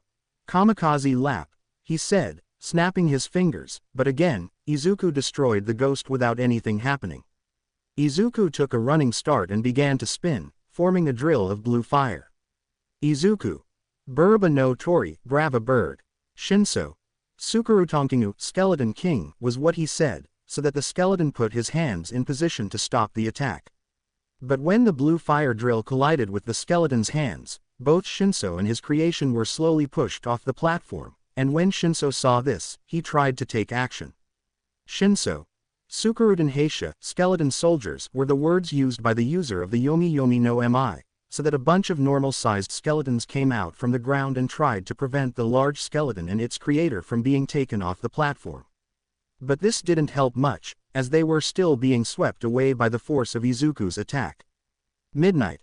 The fight is over, the winner is Izuku Midoriya from Class 1A, said the pro hero. Shinso was bewildered for a moment, until he looked down at the ground and saw one of his feet go off the platform. Shinso made his skeletons disappear and started to head towards the exit, but Izuku spoke to him. Izuku. That was a good fight. It's a shame these rules limit us so much. If you'd like, I'd like us to have another fight in the near future, he said with a sincere smile. Shinso. How strange you are. First we attacked each other with everything we had, and now you treat me like we're friends. Did you get hit on the head a lot when you were little? He said mockingly. Izuku. Yes, but it was like that before the beatings. Shinso extended his hand to the green-haired man, who shook it. Shinso. Next time I won't lose to you. Izuku. That means we're rivals. The audience began to applaud the healthy competitive spirit of the two boys. Present Mike said things like, "These are real athletes," or things like that. Aizawa just remained silent, and Midnight seemed to have gotten excited, pedophile, by Shinso and Izuku's attitude. And although no one seemed to care what the pro hero was doing, Charlotte had noticed, and was planning to make a life or deal with her sadomasochistic sensei. After the two young men returned to their seats, the hero began repairing the platform. After the two young men left, the hero Cementus began to repair the platform. In the general course students section, Filler Boy 1. Shinso, why didn't you tell us your quirk could do all that? Shinso. They never asked, he said disinterestedly, shrugging his shoulders. Filler Boy 2. It was still Impri. He didn't finish speaking, because a silver flash passed in front of his eyes, and in a blink, Shinso was gone, and in his place, there was a note. Filled Boy 1 took the note and began to read it. Note. You were robbed by the goddess of light. Don't feel bad about losing what she stole, because there is no treasure in this world that she cannot steal. Below the writing, there was a drawing of a chibi cat mockingly sticking its tongue out. In the stands for the students of Class 1A, Shinso suddenly appeared, while Luff was by his side. Luff. Mission accomplished, Cappy, he said with a military salute, after separating from the user of the Yomi Yomi no Mi, and then returning to his seat. Izuku. Well done, Luff. Shinso. Can someone explain what I'm doing here? He asked calmly. Izuku. We may be in different classes, but I consider you a good friend, and that's why I asked Luff to bring you here, kidnap you, the green-haired boy said calmly. Shinso. We don't know each other very well and you already consider me a friend. Law. Don't overthink it, Cappy has the brains of a bird. This comment annoyed the green-haired man, and he started an insult fight with the Surgeon of Death. Shinso didn't pay much attention to it and sat down in an empty seat. Charlotte just smiled at them, because Izuku was still the same person he was when she first met him. Flashback. Charlotte was a rather special child. She was one of the few cases where her quirk was active from birth, though not a mutant-type quirk. It was quite useful from a military perspective, as it allowed her to enhance her natural abilities and stay in battle much longer, since she could heal herself by absorbing natural energy from her surroundings. Charlotte's father, a retired general due to a war wound, was very proud of his daughter's power and envisioned her becoming the ultimate soldier. But all that pride turned to hatred. Why? The reason was simple. Charlotte was too kind and wouldn't be capable of hurting a fly. This led to Charlotte's father hitting his daughter and treating her like dirt.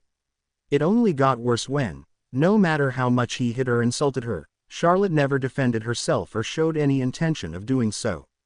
She would just lower her head and say, "I'm sorry," which enraged him even more, since he had never apologized in his life, and his daughter doing it so often was something he couldn't stand, a blow to his pride that he wasn't willing to overlook. Charlotte's father.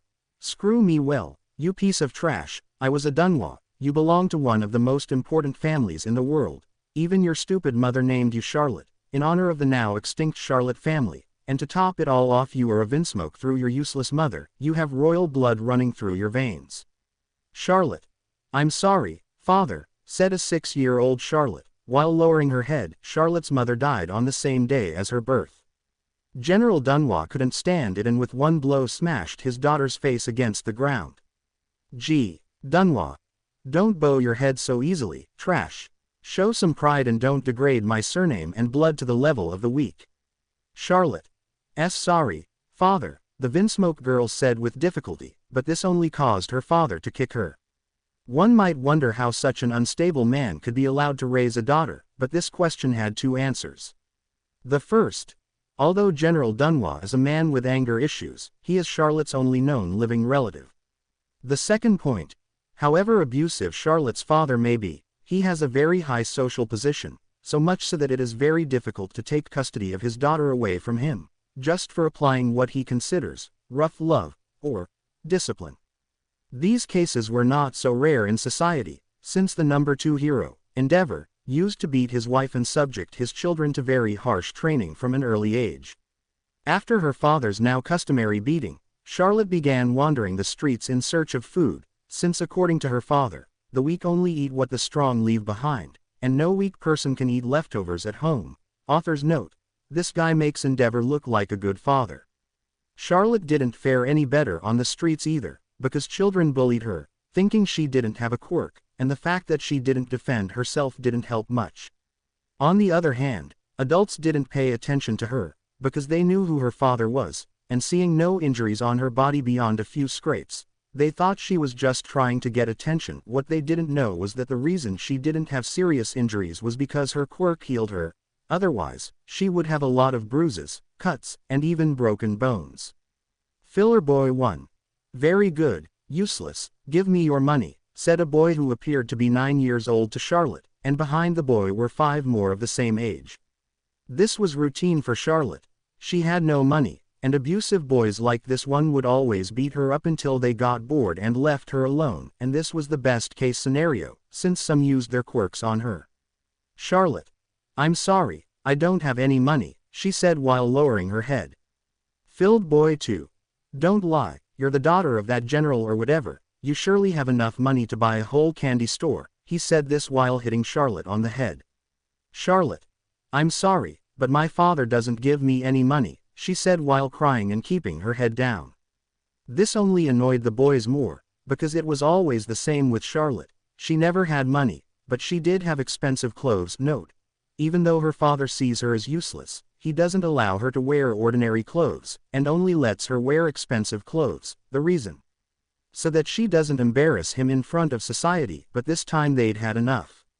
The group's leader touched the pavement of the street with his hand, and his body turned into that same material, and he transformed one of his hands into a mallet, but when he was about to hit Charlotte, a scream was heard. "Stop!" The group leader received a flying kick, engulfed in blue flames. "How dare you commit such a barbarity?" After that, the group leader flew towards a tree and his head went right through it. This shocked the rest of the group, and Charlotte, feeling no blow, raised her head to see who had defended her. What she saw was a green-haired boy with wings of blue fire and legs also enveloped in blue flames. Charlotte, an angel, was all the Vinsmoke said, as her mind seemed so focused on this boy that she couldn't think of anything else. The other boys in the group reacted after a few seconds and rushed to avenge their leader, but with a swift strike of his wings, the green-haired boy knocked out the first 3 who approached him. The remaining 2 prepared to attack, but stopped when they saw a shadow above them. When they turned, they came face to face with a boy taller than them, wearing a scarf covering his mouth, who was staring at them with a terrifying expression. After he had the full attention of the 2 boys, this boy lowered his scarf and smiled at them while saying, "Boo," and at this the boys ran away, not without taking their friends with them.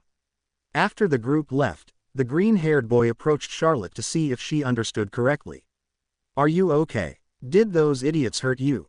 The green-haired boy said as he reached out to touch the girl, but she got scared, lowered her head and repeated, "I'm sorry," as if it were a mantra while trembling. The green-haired boy realized that the Vinsmoke was very scared, so he gently touched Charlotte's head and stroked it. "Don't worry, we're not going to let anything bad happen to you," she said in a warm voice, while continuing to stroke the Vinsmoke. Charlotte was confused. This feeling was new to her. No one had ever touched her gently or affectionately. She had only been hit, kicked, cut, and even shot. But although this feeling was strange to her, she liked how it made her feel. That tranquility, that calm, that feeling that everything would be all right and that nothing in the world would ever hurt her again. "Charlotte." "Gee, thank you, Mr. Angel," Charlotte said with a blush on her cheeks. The green-haired boy turned red at what the Vinsmoke girl said, and his companion, although he couldn't be seen well because of his scarf, could see that he was making an effort not to laugh. "I'm not an angel and my name is Izuku Midoriya, and he's the donut lover Katakuri Charlotte 8, he said while pointing his hand at Katakuri. When Charlotte was about to introduce herself, her father suddenly appeared behind her. "Gee, Dunwa, what are you doing with this trash, you little idiot?" he said angrily, while pulling the Vinsmoke's hair. Upon seeing this, Izuku and Katakuri were about to attack the general, but a police officer appeared and they had to stop. They explained what had happened, and the officer could clearly see that Charlotte's father was a very violent man. But when he tried to arrest him for mistreating a minor, the general quickly took out his cell phone and called the police headquarters. When he said who he was, he handed the phone to the officer, who received orders from his superior not to arrest the general but only to give him a warning and a fine. This really annoyed the officer, but orders were orders. Izuku and Katakuri protested this, but the officer told them he couldn't do anything. He decided to take the 2 children home so they wouldn't try to attack the general, but when Izuku and Katakuri were about to continue protesting, the officer used his quirk and put them to sleep so he could take them to his patrol car and head to the Midoriya residence. Then Charlotte's father took his daughter home, still pulling her hair. Upon arriving at the house, the general forcefully threw the Vinsmoke to the ground.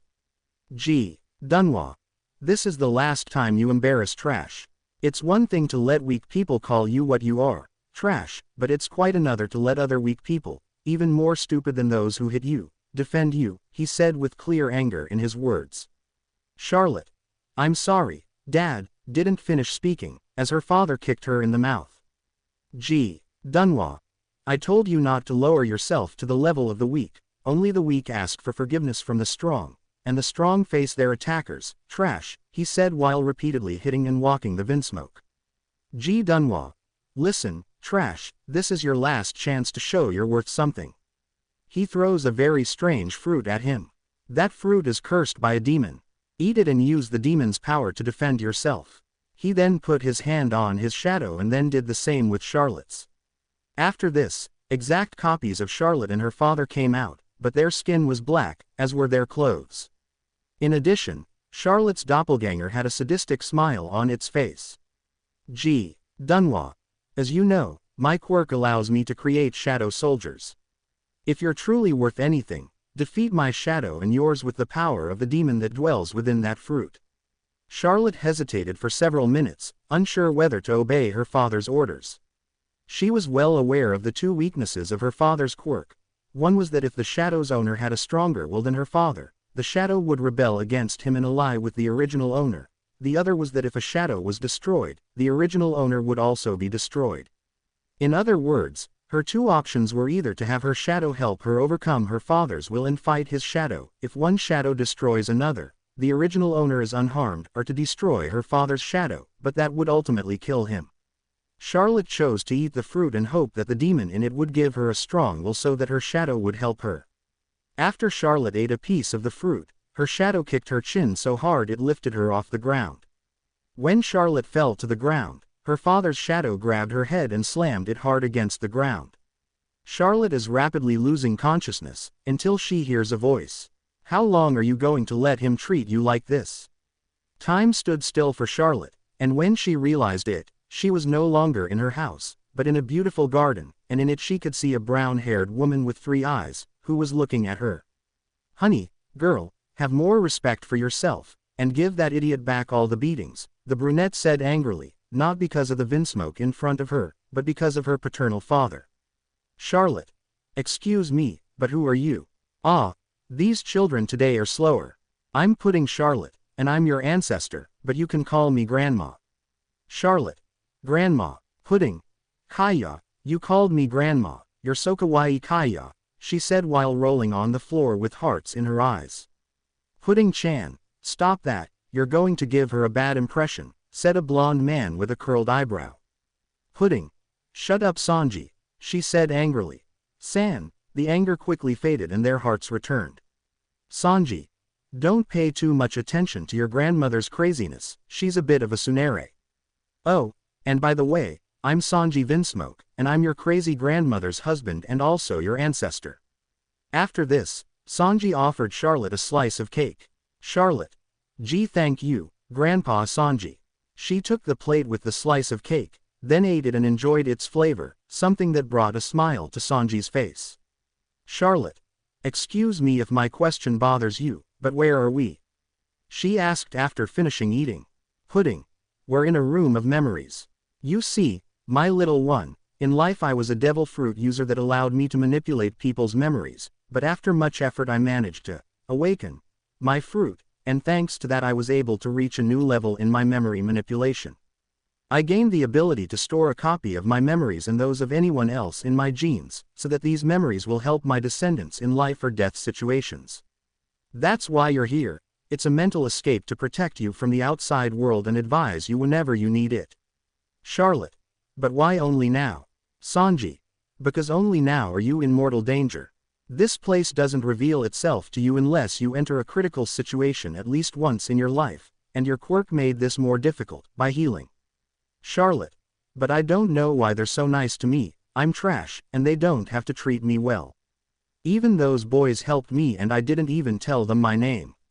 I'm trash, I'm useless." She said this while crying. She felt so bad at this moment. She had gotten used to her father calling her with those suffixes, but the fact that she now felt they were true hurt her more than any kind of lesson her father could teach her. Pudding gently hugged her child, comforting her. Seeing her like this broke her heart. Sanji, for his part, had 2 conflicting emotions. One was sadness at seeing his little girl in that state, and he wanted to go with his wife to comfort her. The other emotion was absolute anger towards the girl's father for causing her such psychological and emotional damage, not to mention the physical harm. Pudding gave her husband a serious look. He quickly understood what that look meant and simply smiled. It seemed that Kami-sama also wanted justice for poor Charlotte, and he was sure he was going to get it. Outside the mental landscape, the shadows of Charlotte and her father continued to haunt poor Vinsmoke, while her father just looked at her with contempt. "Gee, Dunwa.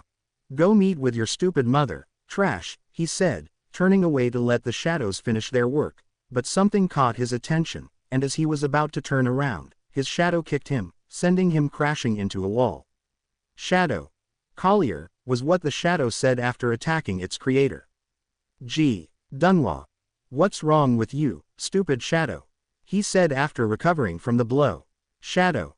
My heart cannot rest when a lady is in danger, and the fact that you used me to hurt her fills me with fury." Gee, Dunwa didn't understand what was happening.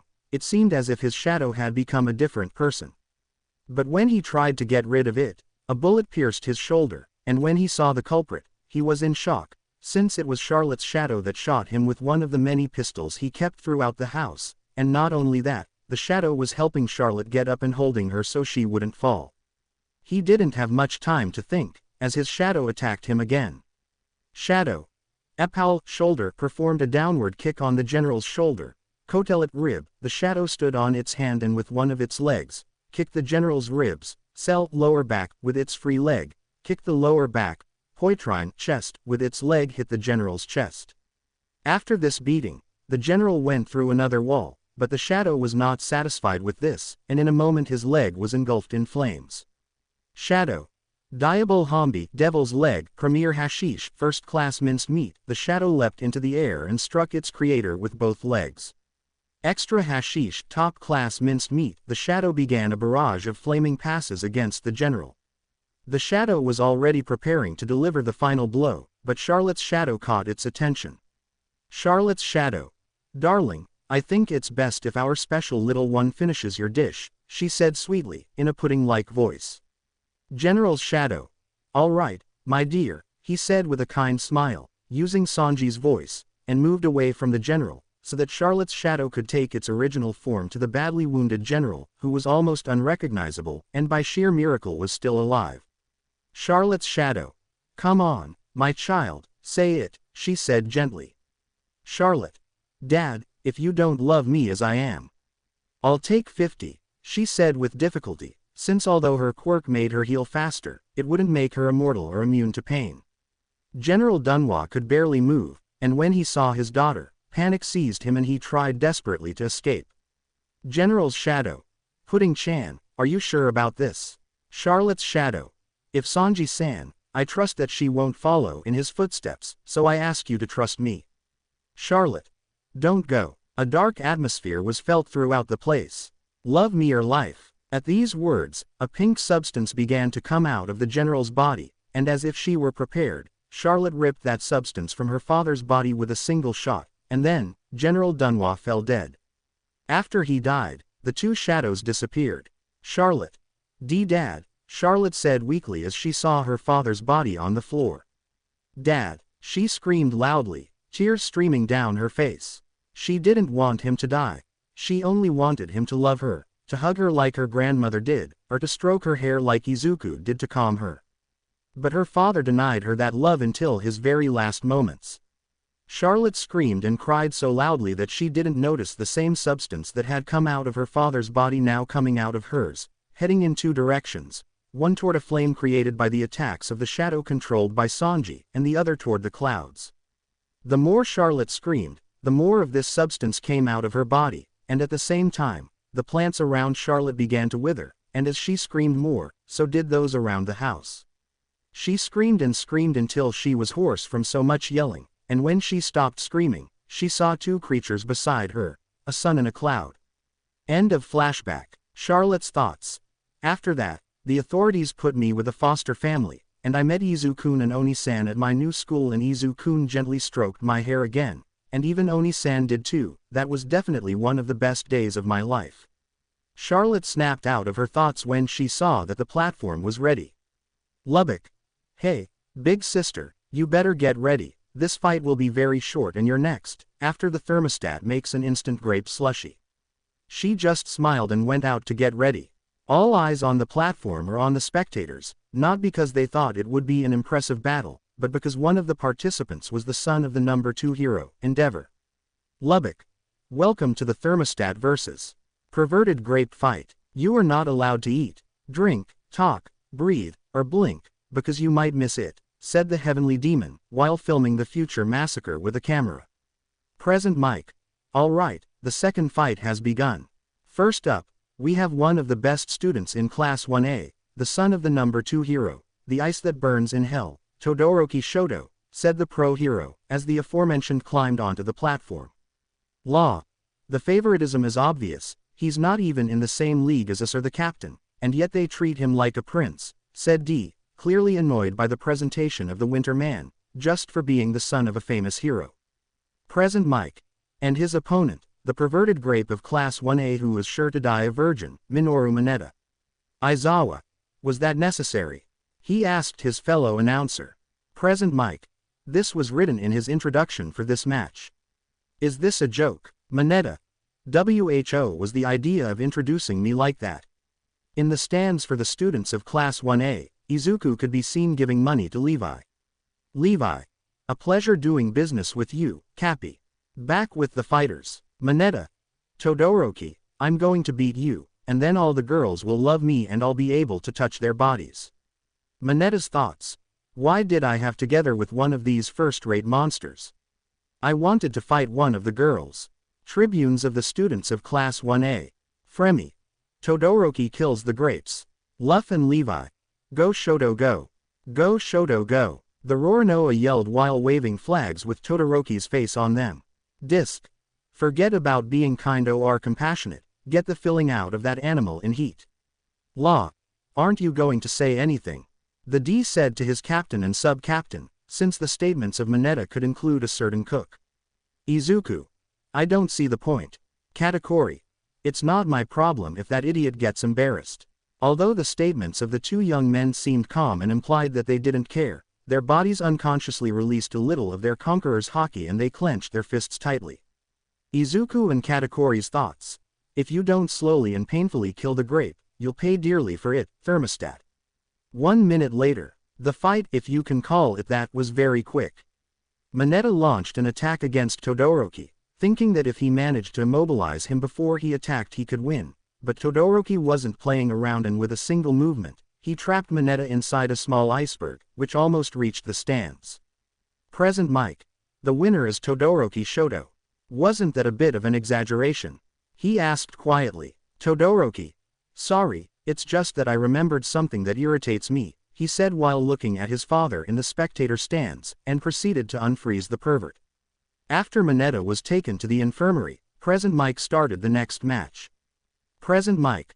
Well, to shake off the chill from the last fight, we have on one side the boy with an electrifying will, Denki Kaminari.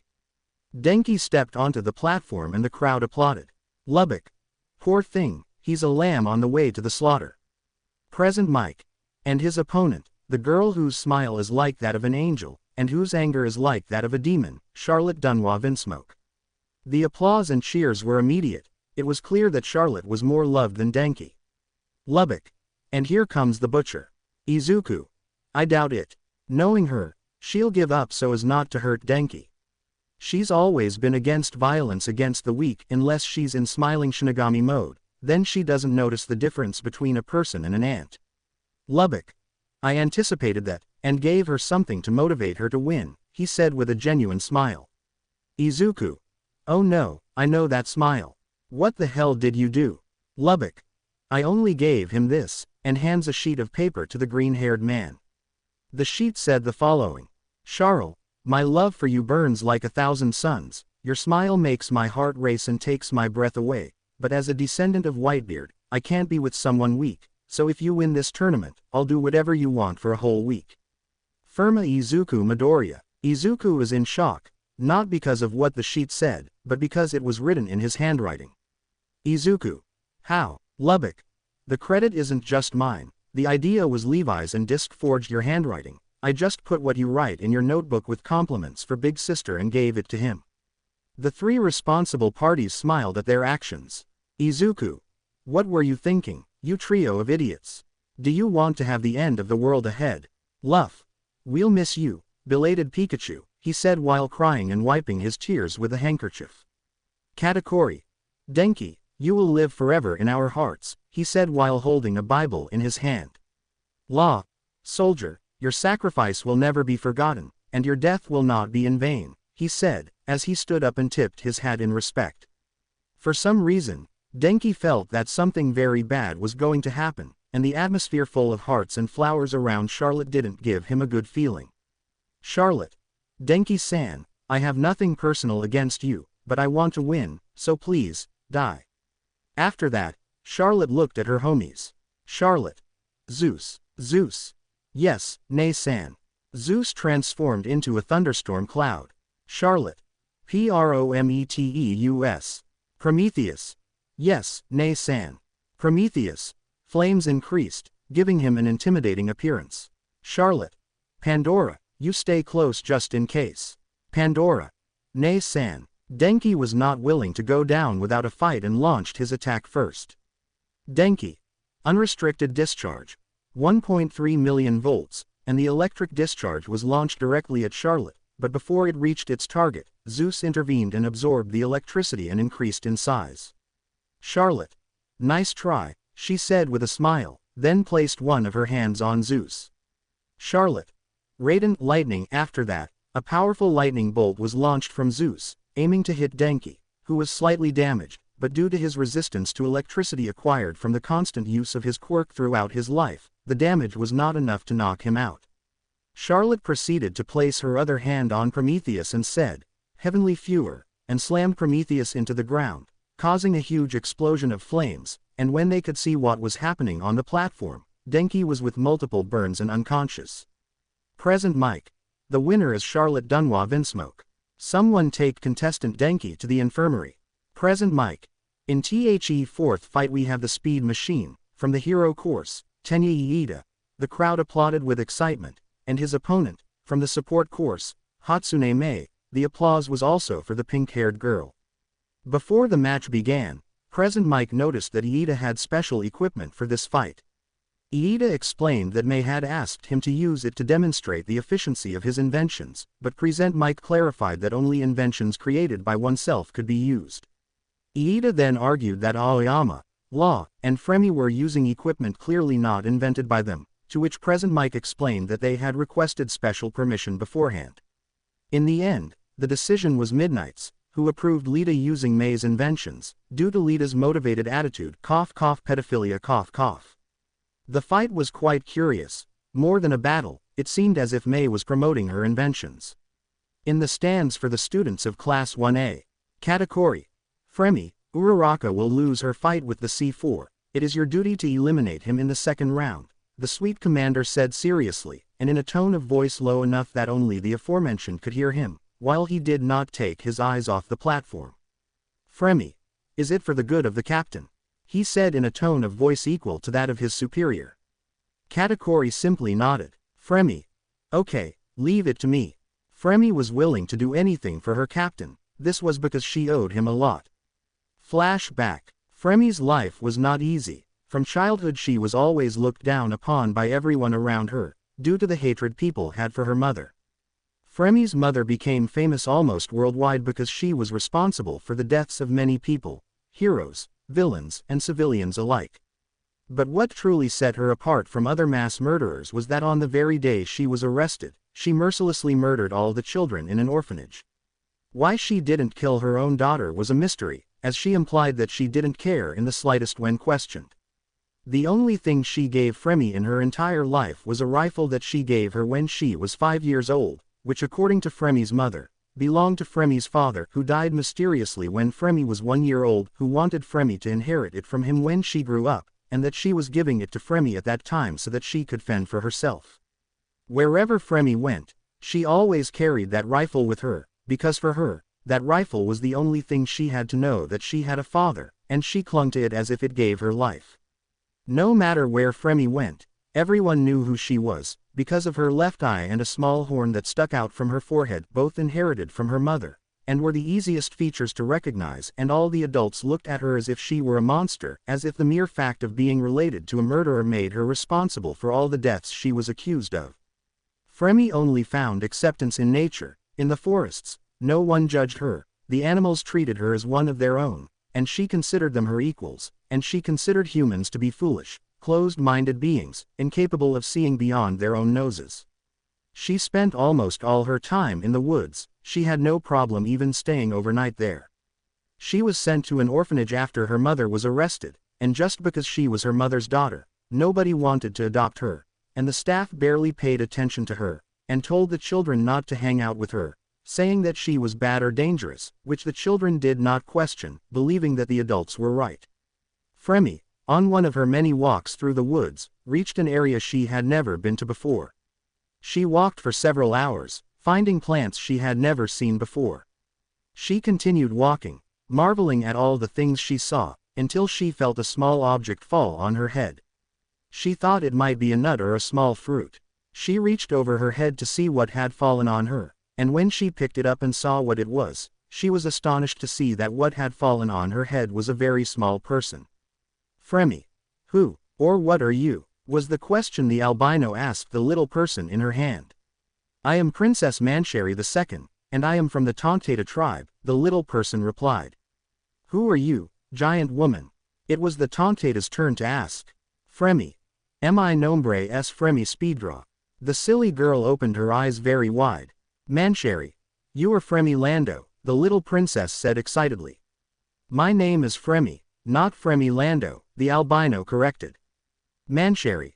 That's what I said, Fremi Lando. Fremi. Fremi. Mancheri. Fremi Lando. Fremi. Fremi. Mancheri. Fremi Lando. Fremi. Free my. The albino was beginning to lose her composure. Mancheri. Free my Lando. The fool thought it was a kind of game and imitated Fremi's tone. Fremi grew tired of trying to correct the silly girl, deducing that since she was so small, her brain must be just as small, and when she put the little princess on the ground and was about to continue on her way, the silly girl jumped onto her shoulder. Mancheri. You're going the wrong way, Fremi Lando, the village is on the other side, and the fool pointed with her finger in the opposite direction to where Fremi was going. Fremi. The village, the albino asked. Mancheri. Yes, the Tontaita village is on that road. Fremi. And who said I want to go to your village? Mancheri. You have to go, Fremi Lando, everyone has been waiting for you to go since you were born, insisted the little princess. Fremi was included because of that, because the people of that village knew about her. And because they wanted her to be there. Fremi. How does your village know about me, and why do you want me to go to your village? Mancheri. Your father informed us of your birth, and said that one day you would go to the village. These words left Fremi in shock. Her father knew these little people and intended to take her with them. Fremi. Okay, show me the way. Fremi's mind had one thing clear at that moment, if she went to the Tontaita village she could learn more about her father. Fremi walked for an hour, guided by Mancheri, until she finally arrived at the village. When Fremi saw the Tontaita village, she was amazed. It was like a fairy tale village, with many little people going back and forth everywhere. The Tontaita used insects and some small animals as transportation, carrying fruits bigger than themselves with their small bodies. In short, to Fremi, the Tontaita were adorable. Fremi would have stayed put, continuing to watch the Tontaitas without disturbing him with her presence, but Mancheri jumped off her shoulder and drew the attention of the other Tontaitas. Mancheri. Hey everyone, I found Fremy Lando. Was the shout the little princess made to the other fools. The Tontaitas, upon seeing Fremi, dropped everything they were doing and went to see the albino. Tontaita 1. Welcome Fremi Lando. Tontaita 2. We're glad Fremi Lando finally came. All the fools praised the albino, who was saddened by so much attention. Fremi. Look, not to be rude, but could you tell me how you met my father? I can answer that question, said an old man of normal size, coming out from behind a tree. He had a very picturesque mask, with a hole for his berth which was very long. He had a somewhat worn cape and used a long-handled slingshot as a walking stick. The Tontaitas were excited when they saw the old man. Tontaitas. Usopp Lando. Quote, Tontaitas. Usopp Lando, was the excited cry of the little Tontaitas. Fremi. Who are you? He asked the old man. Usopp. He. I am the legendary warrior Sogeking, and began to strike exaggerated poses while introducing himself. This made the albino girl's heart flutter a little. Usopp.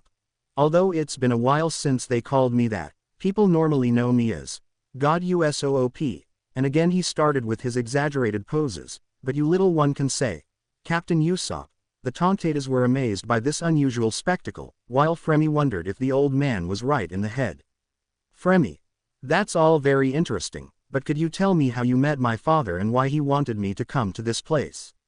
Usopp. He. Those are very easy questions to answer. First of all, I am your great-great-great-grandfather. Fremi was now in shock. Fremi. Are you taking me for an idiot? It's impossible for a human being to live that long. Usopp. In fact, it's possible thanks to this, and shows him some plants that had a particular glow. This is paradise plant. When consumed, people's energy and vitality are quickly restored, and thanks to it, they've managed to live for so many years. Fremi. I find it hard to believe that one can live eternally just by eating these plants. Fremi took one to try it, but Usopp took it from her hands. Usopp. The bad thing is that if you eat them, you'll never be able to eat anything else in your life, he said while eating one of the plants. Fremi. Alright, I'll take you up on that, but could you tell me why my father wanted me to come to the village of the Tontatas? Usopp. It was because I asked him to. Fremi. Did you ask him? Why? Usopp. Because I wanted to train the next legendary warrior, Soj Princess, he said with great pride. Fremi. Are you serious? She said incredulously. Usopp. Of course I'm serious. Fremi. And you couldn't think of a better name than Soj Princess. That name is ridiculous. At that moment Usopp was enveloped in a depressing aura, as he said, but Soj Princess is a very pretty name, and made circles with his finger on the ground. When Fremi saw that things were not going as she had hoped, she decided to leave. Mancherry. Fremi Lando, where are you going? Fremi. Far from here. Mancherry. But she can't leave. Usopp Lando has been waiting for her for much longer than she can imagine. Fremi just glared at Usopp and said, if you were so eager to see me, where were you when I was taken to an orphanage after my mother was arrested? Where were you when I was alone on the streets, receiving hateful stares from everyone? Where were you when the people at the orphanage told me to die or denied me food? Where were you when I was freezing in the winter because the orphanage staff wouldn't let me in? Where were you when I needed the love of even one person? Usopp didn't answer. He couldn't because everything Fremi said was true. She didn't need a teacher, she needed a family. But he couldn't give her that. His time in the world should have ended long ago. But he knew it was just an excuse he told himself to avoid feeling terrible about his granddaughter's way of life, even though he was alive to help her. Fremi decided to return to the path where she had met the silly little princess, then go back to the orphanage, or perhaps sleep on the branches of a tree. She wasn't sure what she was going to do, but she just wanted to get away from her ancestor. The mere fact that they had a living relative who hadn't cared in the slightest about taking care of her, and now wanted her to be his student, bothered her a lot. Fremi. Soj Princess, my ass, you old idiot, legendary warrior, in your dreams, god of idiots, the albino muttered as she advanced, with the silly little princess behind her, asking her to come back, but Fremi was so furious with Usopp that she didn't pay attention to her. But both stopped their walk when they heard a gunshot. ? 1. Are you sure you saw me enter this place? ? 2. Yes, I'm sure it was her, she had that unmistakable eye. ? 3. Then we just have to find her, and then we'll mail her head to her mother. ? 4. Why do we have to give that witch's head? I want it on my wall as a trophy. ? 5. Well, I'm happy with that weird eye he has. This was the conversation of a group of 10 armed men, who were clearly looking for Albina. Fremi and Mancherry hid in a bush and intended to leave when they saw an opportunity. ? 6. Stop arguing over stupid things, let's just kill the monster and get out of here, I hate these filthy animals. Then he shot at a bush from which a rabbit came out, which ran quickly away from the men present. ? 7. Stop shooting at everything that moves. 6. Give me 3 good reasons not to do it. ? 7. First, you're wasting ammunition unnecessarily. Second, the commotion you're creating will let the girl know where we are and she'll leave. And third, hunting is not allowed in this forest. If a ranger or hero hears the shots and finds us, we'll be in trouble. Fremi didn't care about dying at this point. She had no reason to live, but she wasn't going to give the bastards who wanted her dead the satisfaction of killing her. ? 8. Don't worry about the last part, I have the solution. He takes out a lighter. Let's just start a fire, and they'll be so busy they won't notice us, and if we're lucky, the one-eyed woman will die in the fire. Mancherry was terrified. If they set the forest on fire, all the Tontatas and animals in the area would surely die. She planned to return to the village to warn everyone and ask Usopp for help, but Fremi emerged from his hiding place, rifle in hand, aiming it at the 10 men. ? 1. Look what we have here, the brat came out voluntarily, He was preparing to take his weapon, but a bullet passed very close to his hand. Fremy. That was just a warning. Question mark. 9. Who are you trying to intimidate, girl? He can only shoot one of us at a time. Fremy. Your bitches will be the first thing I shoot. Question mark. 9. Don't try to shoot him. The man is pale and put his hands over his manhood to try to protect it. Question mark. 10. Ha ha ha ha, that would be a waste of bullets, girl. This guy never uses it, it's part of his body. Question mark. 9. And if I shoot you in the head, I'd rather you never use your brain anyway. Question mark. 8. Stop fighting, you sound like an old married couple. Question mark. 7. Hey, what if we first kill the spawn of the murderess and then you kill each other? Fremy. I have a better idea. I'll kill him and go happily home. Before Fremy knew it, his rifle had turned to stone. Question mark. 6. That's my quirk, bitch, I can turn anything non-living into minerals just with a look. Everyone was preparing to fire at the albina, but a sharp noise was heard. Chokemari Boshi, Super Smoke Star, was the shout that was heard before a small projectile hit the ground and created a very dense smoke screen. Question mark. 2. What the hell was that? So, they attack a poor unarmed girl, with 10 grown men. I can't just stand idly by. 6. Who are you? Are you a hero? I am the one who protects the innocent and the life of this forest. I am the bravest warrior of all the seas. I am the legendary warrior Sogeking, and Usopp made his entrance. Question mark. 5. Sogeking. I've never heard of a hero by that name. Step aside, old man, or we'll kill you and the girl. Usopp. Hino Tori Boshi, Firebird Star, and a large firebird shoots out at the 10 men, all but one of whom managed to dodge it. With one of his companions down, the remaining 9 proceeded to fire at Usopp, but contrary to what one would believe given his age, Usopp dodged the shots with great ease as he approached. When he was in front of one of them, he hit him with the handle of his slingshot, knocking him unconscious. The 2 who were closest tried to hit Usopp, but he used his slingshot as a pole vault and jumped high, and once in the air he prepared to shoot. Usopp. Midori Boshi. Devil Green Star. Devil. Upon impact, the projectile creates a large Venus flytrap that attacks the 2 enemies. Another attempt to attack Usopp from behind, but he quickly turned around and put a dial in front of his attack. Usopp. Impact, and the dial released a powerful explosion in the individual's face. Usopp then turned his gaze to the remaining ones and reloaded his slingshot. Usopp. Midori Boshi. Dokuro Bakuhatsu So Green Star.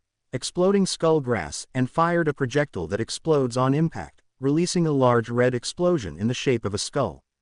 Then Usopp focused his gaze on the only one left standing and said, "You better leave or you will face the fury of my 10,000 men." After he said this, many flags with the image of Sogeking on them were raised and waved violently, giving a clear sign that they were going to fight. Drums could even be heard marking the rhythm at which the troops advanced. The man, now very frightened, fled the place at full speed. When Fremy looked in the direction from which the supposed Usopp exercise was coming, what he saw was only about 2,000 Tontaita and some beetles and wasps. Fremy. 2,000 Tontaitas and some insects are your 10,000 men. Usopp. If you count the number of men by the number of pairs of legs, it would be 10,000. Usopp, accompanied by his army, escorted Fremy back to the Tontaita village. Fremy. I'm only staying because I can't become strong on my own and because I've started to like the little princess. Usopp smiled at this. Fremy. But if you call me Soj Princess, I'll kick you where the sun don't shine. And Usopp's smile of displeasure quickly faded. He knew that seeing her help this time didn't make up for all the time he could have spent going to get her and taking care of her properly, but he was willing to help her as much as he could from now on. Tontaita village, in the night. The Tontaitas were celebrating and dancing. This was because the descendant of one of their greatest heroes, Usopp, decided to stay, and for them, that was a very good reason to celebrate. The little people were singing and dancing, and Fremy watched them intently. To her, the Tontaitas were so adorable that she could watch them all day and never get bored. For their part, The Tontatas treated her like a queen. This was due to the great respect they had for Usopp and his entire family, which made her uncomfortable at first, but in the end, she didn't care. But the only one who didn't seem to be enjoying himself at this celebration was Usopp, and that was because, even though he managed to get Fremy to stay and accept his training, that didn't mean she would forgive him for all the years he didn't personally come to find her, much less that she had accepted him as her grandfather, something that depressed the Sniper King. Usopp, I see your weapon is back to normal, he said, trying to start a conversation with the albino. Fremy, yes, it seems that guy's quirk had a time limit. Fremy didn't look at his ancestor, instead he looked at his rifle and stroked it carefully, as if he was afraid it would break just by touching it. Usopp, although I'm not against firearms, they are very limited in terms of power and strength, that's why I always preferred to use my own weapons. While speaking, Usopp moved his slingshot from side to side, as if showing it off. Fremy, it may be just a common and very limited weapon in your hands or anyone else's, but for me it's more than that, it's the only thing that connects me to my father, she said while her gaze remained on the rifle. Besides, if I combine it with my quirk, the power problem is easily solved, and then she began to accumulate gunpowder in her hand and compress it until it took a cylindrical shape. Usopp, yeah, maybe your quirk gives him more power, but does the gun give you more power? Fremy looked at Usopp after that comment. It was true that her quirk helped improve her rifle's shots, but did that make her strong? The fact that Usopp had to save her from those men made her realize she was weak, but she never questioned what made her so weak that 10 people without using their quirks were too much for her. Fremy was sure she could have won that fight if she had been able to use her rifle, but didn't that mean she could only be strong if she had her rifle? What was she without her weapon? These questions swirled in her head until an idea she didn't like crossed her mind. Fremy, I'm not getting rid of my rifle, she said in a tone that said she wasn't going to negotiate this decision and hugged her weapon tightly, as if she was afraid it would be stolen. Usopp, relax, I wasn't going to ask you that. I just wanted to clarify that you're overconfident in a very simple power. That's not a bad thing at all. I only had a regular slingshot when I became a pirate, and my ammo consisted of rotten eggs, tacks, small projectiles with Tabasco sauce, and things like that. Then, the more I fought stronger opponents, the more I realized I was very weak, and if I stayed in my comfort zone, I'd only get weaker. That's why I tried changing my ammo and upgrading my slingshot. I did this over and over again, and I'm still improving it now. What I'm trying to say is that you have to recognize your limits to see what you need to become stronger. Fremy, and what do I do if I've already reached my maximum potential? At your age, you should have already found the perfect slingshot and ammunition. Usopp, perfect. I hate to burst your bubble, but nothing in this world is perfect. That's a fact. That's precisely why ordinary men seek the concept of perfection to feel superior. But deep down, I always wonder what the meaning of perfection is, and the answer I get is nothing. It didn't mean anything. The truth is, I despise perfection. If something was perfect, it's over. It would mean there would be no room for imagination, no space for research, for ability, for improvement. Do you understand? Perfection is a dead end. You should always strive to be better than everyone else, but not perfect. Scientists torture themselves with the idea of achieving perfection. That's the kind of creatures we are. We delight in trying to go further, trying to reach something that in the end we have to accept might be unattainable. In short, maybe you or I think we've already reached our own limits, but you're wrong. The moment you think you've reached perfection, you touch an impossible concept and you'll lose to anyone. At this, Fremy was in shock. Usopp hadn't shown any signs of being very intelligent since he met him. He even seemed to have some serious mental illness, except for battles, but it turned out that he was wiser than he appeared with his exaggerated activity and his legendary warrior acts or things like that. Usopp, look, let's do this. In training, I'll carry your rifle, and you have to take it from me using any trick you can think of. Anything goes, but only when you take it from me will you have taken the first step towards becoming strong. Fremy, really? Usopp, yes, but for now let's enjoy the party the Tontatas made for you. At that moment Mancherry approached Fremy and Usopp. Mancherry, Fremy Lando, come here, I want to show you something, said the little princess, while pulling one of Fremi's fingers, something that almost made her jump on her, hug her and shout, "Kawaii, cute," but Fremi looked at Usopp. "Usopp, go on, we'll train tomorrow, for now enjoy." And Fremi followed Mancherry to where he wanted to take her.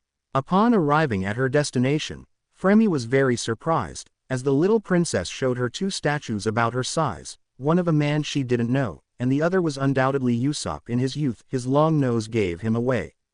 Mancherry gazed with stars in his eyes at the two statues. "Mancherry, they are statues of the heroes of our tribe. The first one is Noland and the other is Usopp Lando." Fremi: "Why so much admiration for Noland and Usopp?" Mancherry: "Because they saved the tribe in the past." Mancherry spent the rest of her time listening to all the stories about Noland and Usopp's exploits, even revealing to Fremi that the name Mancherry was suggested by Usopp, because he said she was the same as the Mancherry from Usopp's time. Fremi was amazed by all the Usopp adventures Mancherry told her. She was sure some were just exaggerations, but that didn't make them any less entertaining. And although she didn't yet consider Usopp a grandfather, she already respected him more as a marksman and as her future teacher. However, she didn't plan to use the nickname, Soj Princess. To be continued. I hope you guys enjoyed this video and make sure to like and please hype this video. Now we will see you in the next video.